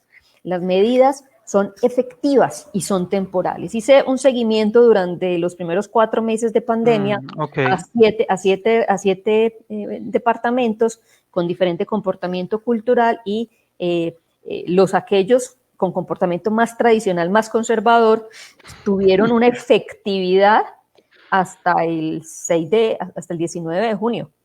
De ahí, el 6 de julio se dispararon las cifras. Y aquellas donde comportamientos más liberales estaban desde el 10 de mayo presentando unos picos altos ya de contagio, pero es un tema cultural. Entonces, ni los gobiernos estaban preparados para la gestión de riesgo, ni para la comunicación segmentada de la pedagogía del riesgo que requiere eso. Entonces, estamos aprendiendo y esto, ¿cuándo se los van a cobrar? Claro, se los van a cobrar en las elecciones, pero es algo que no sabíamos, pero obviamente en elecciones todo se cobra y esto se va a cobrar en elecciones. Bueno, muy bien, muchas gracias, Nuri. Aprovechar para saludar a Ana Luisa y a Arnubio. Mira que Ana Luisa pone saludos, Nuri, excelente profesional. Tuve la oportunidad de trabajar hace 10 años con ella, dice Arnubio Roldán. No, Arnubio hermoso. Arnubio es mi primo, Nuri. No te puedo creer. Arnubio es mi primo y me alegra mucho que esté conectado, nada menos hoy en la tarde. Estaba hablando con Arnubio a propósito de un texto bien interesante que me enviaba. Todavía no lo he leído, Arnubio, con calma porque he tenido una tarde difícil, hermano, pero lo voy a leer con calma para hacerte la devolución de tu escrito. Y hablábamos porque Arnubio también pues, nos puede acompañar en este espacio, en su profesión como antropólogo, ¿cierto? También con un conocimiento muy importante en el tema ambiental y en el tema turístico. Entonces, por acá también tendremos a Arnubio y saludos pues especiales también a Ana Luisa. Yo veo pues, que él utiliza ahí la cuenta de Ana Luisa como para intervenir, ¿cierto? Bueno, Carlos Andrés Montoya nos dice: saludos, buenas noches para todos. Gracias, Jaime, por tan excelente invitada, como lo es Nuri. Una frase célebre de Wittgenstein que por demás me encanta es, entre comillas, los límites de mi lenguaje son los límites de mi mundo. Mi pregunta es, en estos momentos de tanto cambio, miedo, desconfianza colectiva y política, reforzado en sí mismo con el actual virus, los paradigmas que también tienen un juego de lenguaje poderoso puede correr el riesgo de perder fuerza con respecto a las metáforas y arquetipos. Supongo que ahí pues se nos paró como la pregunta. ¿Crees que hay de pronto pierden fuerzas de pronto los arquetipos a propósito de los tiempos que estamos viviendo, Nuri? Es como lo que le entiendo la pregunta a Carlos. Bueno, hay dos cosas que quiero responderle a Carlos en ese sentido, y es que estos paradigmas, los paradigmas están cambiando, y están cambiando porque necesitamos considerar dos cosas, y es que en este momento hemos cambiado, visto desde el punto de vista de la psicología, hemos pasado a tener un comportamiento adaptativo. En el ser humano tenemos dos tipos de comportamiento: el adaptativo, que es en temas de sobrevivencia, y el tema de realizativo, que es el tema de realización, ¿cierto? De lo que nosotros queremos. Lo que ha pasado desde la psicología, y por eso es que muchos nos sentimos extraños cuando salimos a la calle, a veces nos sentimos como si estuviéramos en otro mundo, en otro país, como descontextualizado, nos volvemos torpes cuando caminamos, algo así. Tiene una condición, y es que estamos privilegiando el comportamiento adaptativo, que es netamente reptiliano, que es es un comportamiento que está llevando a que nos volvamos más perdónenme la expresión, más animal, digamos, a conectarnos con ese tema de nuestro ser animal, y eso cambia también una condición de lo que representan nuestras creencias, nuestros valores, esto, y el hecho del miedo, enraizarlo de una manera en nosotros antes de volverlo un hábito, lo que estamos haciendo, hace que estamos obligándonos a crear a tener unos comportamientos adaptativos, en contraposición y en guerra permanente a lo que quisiéramos hacer, que es el realizativo, o sea, a lo que quisiéramos hacer, a lo que quisiéramos formar, al libre albedrío, a generar un montón de cosas. Esa es la una. Lo segundo son las medidas que se están tomando a partir de los gobiernos. Las medidas represivas que estamos teniendo no solamente son los nuestros, son a nivel internacional, el hecho del vigilar y castigar, el hecho de volcar el tema de la visión y de la vigilancia hacia el ciudadano y no hacia el Estado.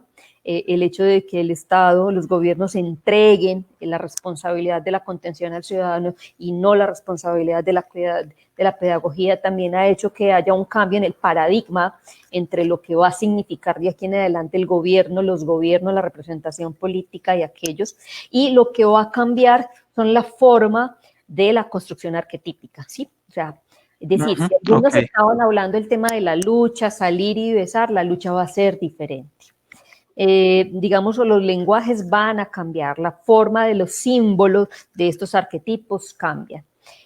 Simplemente los arquetipos y las metáforas se adaptan, eso es lo que va a pasar. Pero no es que se rompan, no es que se acaben, sino que se adaptan a esta realidad. Porque en el fondo siguen siendo construcciones muy importantes para nosotros que lo que necesitamos, que lo que tenemos ahora. No es lo mismo hablar del guerrero en la Edad Media, que existía el mismo arquetipo, a lo que significa hoy guerrero. Pero es el mismo arquetipo, solamente que se ha adaptado a lo que es, digamos, hoy día el significado del guerrero. Simplemente se adapta la metáfora y se transforma, pero no se acaba. Johnny de Marquis Sánchez, que también nos hacía una reflexión hace un momento sobre el hecho de que la Universidad Nacional Abierta a Distancia tiene también el pregrado de Ciencia Política. Yo no lo tenía en el radar, Johnny, y te agradezco mucho que me hayas dado de pronto como ese dato para seguirle la pista también pues como al pregrado de Ciencia Política allí. Muchas gracias, Johnny.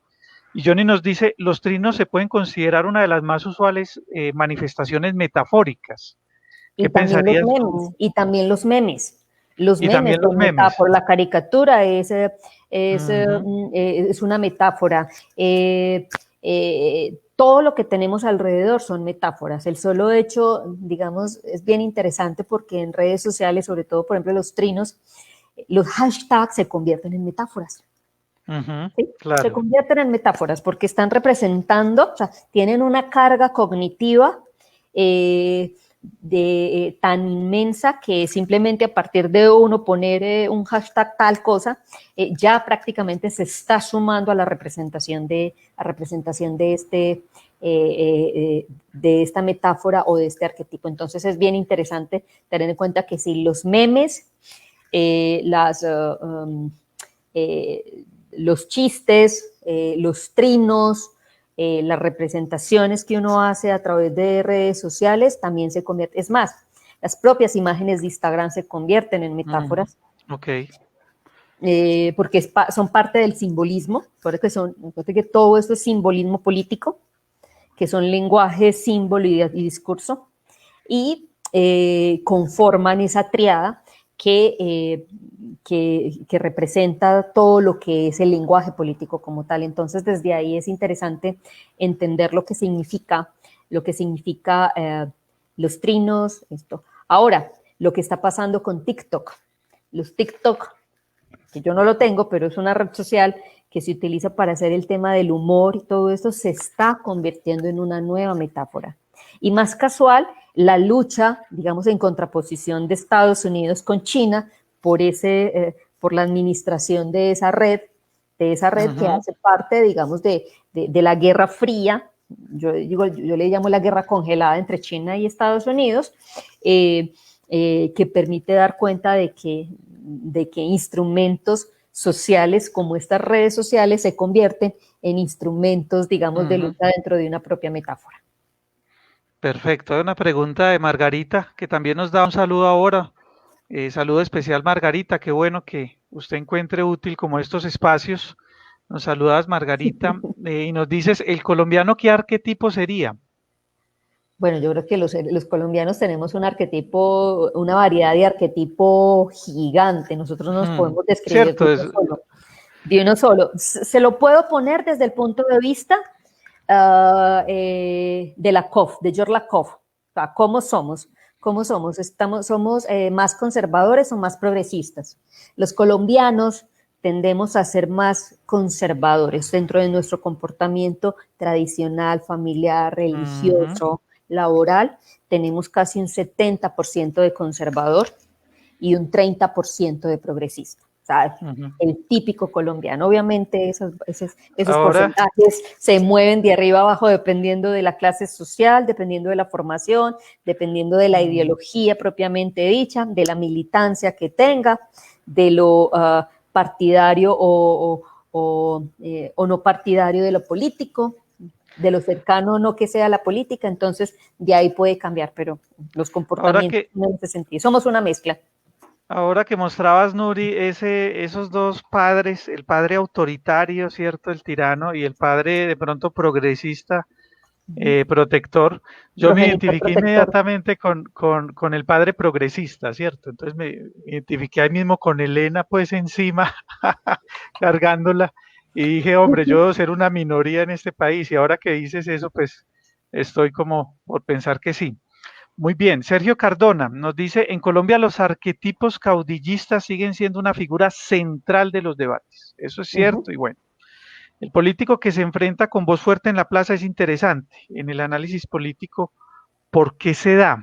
Bueno, allí de pronto hay como en la pregunta, a mí me queda duda. ¿Por qué estamos todavía enamorados de los caudillos? ¿Por qué tenemos todavía ese caudillismo? ¿Por qué tenemos todavía ese caudillismo? Sí. Ese caudillismo es bien interesante, pero obviamente ya no estamos hablando de la retórica específica, decir ahí de la oratoria, de subir, de enarbolar unas banderas, de hacer vibrar y todo eso, no, o sea, no estamos hablando ya de eso, pero toda la vida y los seres humanos estaremos enamorados de aquellos que representan un alto carisma, una gran capacidad de liderazgo y una capacidad ejecutiva alta. Entonces, desde ahí, nosotros, digamos que ya desde el nivel caudillismo como tal, no tanto, sino que ya lo que estamos enamorados son figuras personalistas, políticas personalistas que no representan ideologías, no representan partidos, no representan ningunos intereses, sino que se presentan por ellos mismos o crean sus propios movimientos a partir de su propia figura. Entonces, más que caudillismo, son mesías personalistas, porque realmente terminan siendo esto, ¿cierto? Terminan siendo eso. Pero el caudillo que se sacrifica por el pueblo, por una razón, por una causa, ya no lo tenemos tanto en Colombia. Pero los jóvenes, los adultos, los viejos, los niños, seguimos enamorados de esa representación idílica del poder. Eso es lo que tenemos. Y seguimos a eso. Y obviamente, como estos personajes ya no hablan a partir de una ideología, de una plataforma, sino de unas causas, y las causas conectan mucho más, porque ya la política no se hace por plataforma política, se hace por causas. Y por aquel que se parece más a mí. Entonces, si es animalista, que tenga un animalito, entonces que si es ambientalista, que sí proteja, entonces que si es el mismo, entonces me representa mi causa, no representa mi ideología, representa mi causa. Entonces, desde ahí cada vez menos hablamos de arquetipos políticos dentro de una línea, de una corriente ideológica, y más personalistas. Por eso es que los arquetipos se han multiplicado y reconfigurado y se reconfiguran permanentemente a partir, digamos, de las condiciones de cada contexto. Es en ese sentido. Quiero aprovechar para saludar a Carlos Salazar Vargas. Carlos, un saludo muy especial, muchas gracias por estarle haciendo seguimiento al programa, que me has enviado mucho material por el WhatsApp, muchas gracias. Voy a estar en contacto para que busquemos, Carlos, si es de tu interés estar acompañándonos aquí también en Hablemos de Ciencia Política. Y bueno, pues por supuesto. Carlos está en México. Está en México, sí, qué interesante. Un saludo pues muy especial, Carlos. Qué bueno, Carlos, que estés y bueno, tendremos oportunidad, Dios mediante, como de trabajar temas también aquí en Hablemos de Ciencia Política. Magda Ceballos nos dice quién es un ejemplo del bufón. eh, no sé si en Colombia o pues eso siempre es complicado que tú lo digas pues como consultora y asesora política. Yo dejaría pues como la pregunta allí, ¿cierto? Para Alejandro Rosa, el arquetipo del líder de un país, presidente, ministro, rey, ¿qué tanto se cruza con la identidad de un país? Ejemplo, cuando decimos eh, monstruo, los alemanes son estrictos, entonces su presidenta es así y así, o en el caso Canadá, que se identifica como un país calmado y educado, su presidente lo mostró como educador. No sé hasta qué punto esos arquetipos podrían estar como relacionados con las identidades que tenemos de los países, ¿cierto? Uno siente que la cultura alemana es una cultura rígida, fuerte, Sí. disciplinada, dura, Ujú, y pues lo que veíamos ahora era un arquetipo con una figura como contraria, ¿cierto? De ujú. pronto es allí donde Alejandro tiene una inquietud. ¿Podría hablarse también del arquetipo del políticamente correcto? Pregunta Juan Alberto Correa. ¿Será que alguien está estableciendo su estrategia de campaña pensando en mostrarse como Ay, el más habilidoso en ese manejo? en política no hay nada correcto y no hay nada incorrecto. No hay nada correcto y no hay nada No hay nada incorrecto. incorrecto. Ok, Hay una cosa que nosotros tenemos que entender dentro de que una cosa supera lo ético, o sea, es cómo transgredir el tema de lo ético, cómo transgredir, digamos, las responsabilidades y los límites del otro, ¿cierto? Cómo, digamos, no pasar la ley. Y a mí siempre me ha cuestionado mucho, sobre todo en campañas electorales, y es cuando se dice es que lo que no está escrito, lo que no está prohibido está permitido. Eso no es tan así, o sea, eso es un tema de ser capaz de transgredir lo ético y la responsabilidad de muchas personas frente a lo que se tiene. ¿Por qué? Porque el hecho de decir yo hago lo que sea por ganar esta elección y el consultor, el asesor, el estratega le hace lo que sea para ganar esa elección, es hasta ahí donde definitivamente hay cosas donde, por ejemplo, yo que soy parte de la Asociación Colombiana de Consultores Políticos, hemos trabajado arduamente porque tengamos un código de ética. Nosotros en la Asociación Colombiana de Consultores Políticos, donde soy la vicepresidenta, los invito a que hagan parte de eso, los que les guste el tema de la consultoría política y se presenten, ingresen a la asociación. Hablamos de un código de éticas porque también necesitamos profesionalizar la consultoría política y hacer que los niveles con los que se hace y con los que se ayuda a llevar a alguien a un nivel legislativo ejecutivo sea responsable y no sea responsable solamente por el juego de los 3 meses de la campaña, sino que sea responsable posterior. Es decir, quienes quienes nosotros que acompañamos esos procesos electorales, también nos responsabilicemos de los resultados del gobierno. No claro. solamente únicamente, ¿por qué? Porque es un tema de nuestra responsabilidad ante la sociedad, ante el ciudadano, de que lo que estamos llevando sea una persona que le cumpla a la ciudadanía. Obviamente estoy hablando desde lo idealista, desde lo romántico, pero también uno puede soñar con eso desde la ciencia política.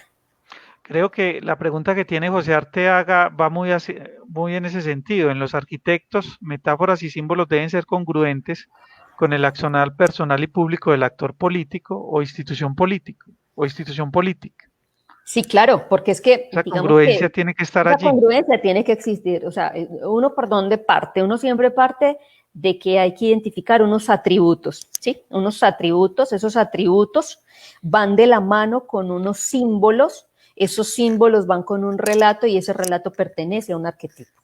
Entonces, eso es todo va unido, o sea, eso es como una cadena que el uno pertenece al otro. Entonces, en ese sentido, es lo que nosotros decimos que tiene que ser muy coherente y sobre todo cuando uno habla, sobre todo cuando está hablando en contienda, también poder hablar de hacer el uno contra el otro, que los arquetipos pertenezcan al mismo escenario. Entonces, por ejemplo, si yo estoy hablando de la construcción de un personaje, el estilo El Ángel Vengador, Y el ángel vengador es mi personaje, es el personaje que estoy acompañando con toda la estructura y estoy, digamos, contrario contra un forajido, que es el que yo pongo al contendiente, le construyo ese arquetipo del forajido, pero estoy en un escenario arquetípico de tranquilidad y paz. O sea, no me va a funcionar ese tipo de arquetipo, ese arquetipo no me va a funcionar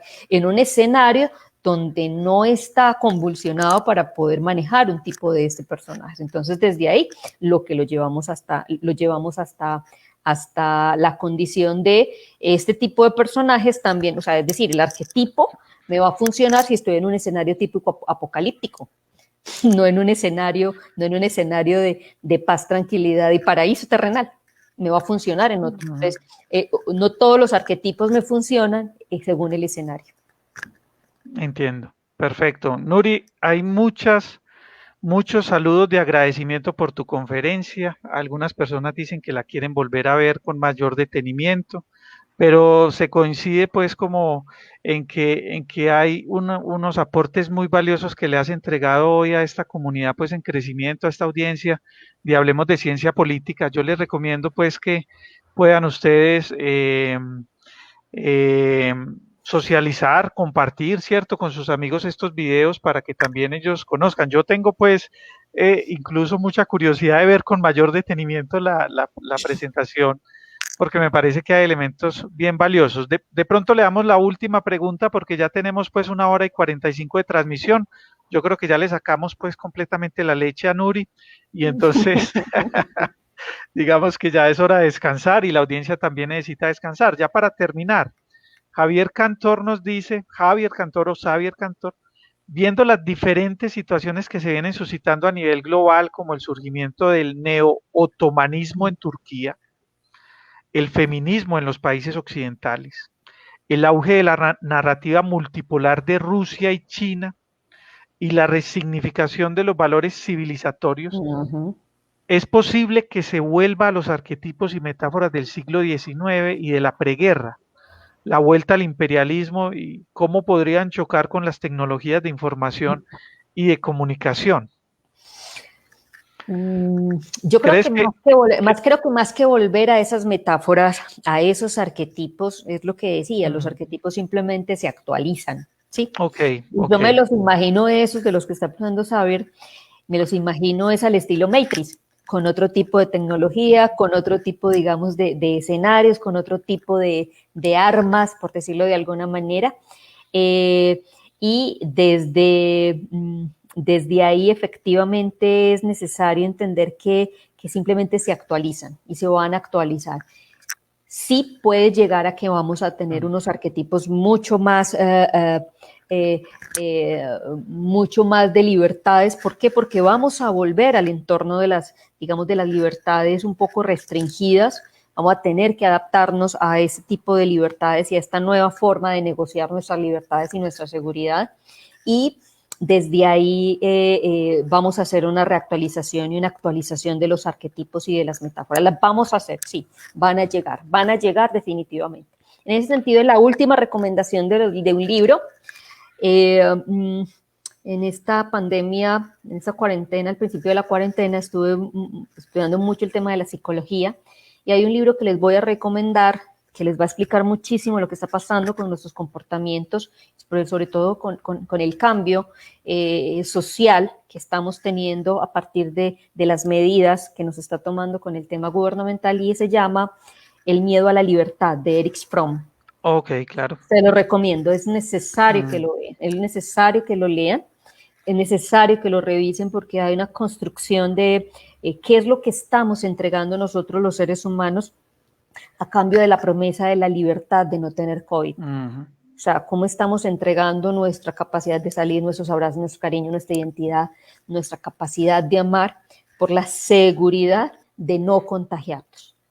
Entonces, y cómo también estamos entregando el hecho de estar vigilando permanentemente al vecino, desafiarlo si es necesario, para no contagiarnos. Entonces hay un cambio bien interesante de lo que estamos haciendo, y de verdad que es crítico y es necesario que desde la ciencia política y desde las ciencias políticas, la filosofía, la psicología, la antropología, la investigación, podamos darle una mirada crítica a esto que está pasando y no simplemente criticona, sino que lo miremos desde el pasado para entender lo que está pasando ahora y proyectar lo que va a pasar en unos 5 años, que es donde se vienen todos los cambios mundiales a partir de esta realidad que vivimos ahora. Nuri, pues aprovechar finalmente saludar a Luis Fernando Vélez Carrasco, que también ha tenido la posibilidad de hacer varias intervenciones, pues como en el chat. Saludar a Alexander Mosquera, un saludo muy especial, Alexander, me alegra pues verte por estos lados. Saludar a Carlos Arturo Ramírez Salazar, que también profesor pues está en México y nos va a acompañar. Yo creo que Carlos en septiembre, si mi memoria no me falla, va a estar con nosotros con una conferencia también desde México sobre el tema del poder, ¿cierto? Entonces, que va a complementar inclusive algunos comentarios que ya hicimos aquí. Entonces, excelente, pues, Carlos, te estamos pues como esperando con ese aporte. Y bueno, Nuri, agradecerte. Yo pues de entrada te trato de enganchar otra vez con Hablemos de Ciencia Política. Me contabas que vas a iniciar la maestría en neuromarketing, ¿cierto? Sí, correcto. Entonces, esperaría que pues Hablemos de Ciencia Política dure varios años y podamos también conocer tu trabajo de grado en la maestría en un tema que es bien interesante y que yo he visto pues que se ha venido incorporando un poco pues en la ciudad de la mano precisamente del profesor Carlos Andrés Pérez, que me parece que ha venido trabajando pues como un poco el tema, ¿cierto? A él es el que le he escuchado pues como algunas conferencias sobre el tema, pero qué bueno pues Nuri que vas a tener esa oportunidad y nos encantaría pues como, nos encantaría volverte a tener acá, Nuri. Bueno, agradecerte. Por acá está Claudia Ramírez, quedé encantada con la presentación, mil gracias. Un saludo pues muy especial también para Claudia. Marco Antonio dice, muy interesante la charla, felicitaciones Nuri, muy buena charla, mil gracias, dice Luis Fernando. Bueno, gracias a todos y a todas, ya pues les quitamos mucho tiempo con Hablemos de Ciencia Política este día. Les recordamos que la próxima sesión es con el profesor Miguel Ángel Ruiz, el decano pues de la Facultad de Ciencias Humanas y Económicas de la Nacional, filósofo, doctor en filosofía también, quien nos va a hablar pues de los aportes de Bauman, ¿cierto? Que pues ahora tienen mucho valor, inclusive pues como en medio de lo que estamos viviendo. Entonces pues las esperamos, los esperamos. Nuri, muchas gracias, qué bueno pues haberte tenido, eternamente agradecidos Nuri y esperamos volver a tenerte aquí. No, a ti, Jaime, muchas gracias por la invitación, siempre es un gusto, un placer trabajar y conversar con los colegas, aportar un poquito desde lo que nosotros, desde lo que podemos hacer y bueno, también agradecer a María Fernanda Pulgarín por esta invitación. Perfecto. Y por todo lo que está haciendo. Y si quieren, en mis redes sociales, @nuevagemela, en Instagram y en Twitter. Entonces, muchas gracias a ustedes, espero que sigan comentando, que sigan conversando y esto es un tema que casi poquito se ha trabajado, apenas estamos dando como unos procesos de entrar en lo que se llama el simbolismo político, en entenderlo realmente, y pasarlo de la teoría a la práctica, que eso es lo más importante. Nuri, que aprovechemos para hablar de cerveza y política, de Birsan Política, ahorita lo mencionaste, que importante, yo tuve la posibilidad de estar varias veces con Birsan Política, lo que pasa es que la pandemia pues nos dañó la posibilidad de tomarnos una cerveza hablando de ciencia política, claro, pero vale la pena contárselo a la audiencia, ¿cierto? Claro, ¿Cómo es esta experiencia de Birsan Política? Birsan Politics es una comunidad friki, como la llamamos, una comunidad para conversar de política. Hay más o menos 25 países, más o menos 70 ciudades que ya realizan Birsan Política permanentemente. Aquí en Medellín la hemos hecho en varias ocasiones, pero este año definitivamente no pudimos hacerlo porque sí requiere presencialidad, porque es al calor de una cerveza, tomar y conversar. Es interesante porque es una comunidad de más de 8,000 personas que se conectan a esto. Entonces, los invitamos para poder hacerlo la próxima vez que podamos mínimamente tener una flexibilidad de no solamente tomarnos una cerveza, pero también la podemos hacer virtual, pero rico Sí, tener, aunque sea en una casa, tener unas 5 o 6 personas reunidas al calor de eso, el invitado, y poder hablar de eso cuando se pueda flexibilizar. yo fiesta que veo la sapeo, Nuri. Y si veo pues que vas a hacer una fiesta, la sapeo. Ese es como el lema pues Uy, en la ciudad. estás muy Foucaultiano. Pero quería decirte que con Cervezatorio lo Conservatorio, hace, sí. ¿cierto? Sí, sí, sí, Conservatorio lo hace y he sí. visto pues programas en el tema de la verdad, en el tema inclusive de ciudad, bien interesante. Entonces creo que podría ser una oportunidad para hacer también un Birsan virtual, ¿cierto? Y cada uno Sí, sí, sí. nos dotamos de nuestra cerveza. Sí, sí, Perfecto, ahí sí Nuri. lo vamos a hacer, ahí sí lo vamos a hacer. Aprovecho para saludar a Camilo Grajales. Camilo, hermano, me alegra mucho que estés por aquí, muchas cosas por agradecerte y bueno, también esperándote algún día tener aquí como invitado. Lucho también se despide, bueno, que estén todos muy bien, muchas gracias por todo. Hasta el próximo miércoles que nos volvamos a ver. Muchas gracias.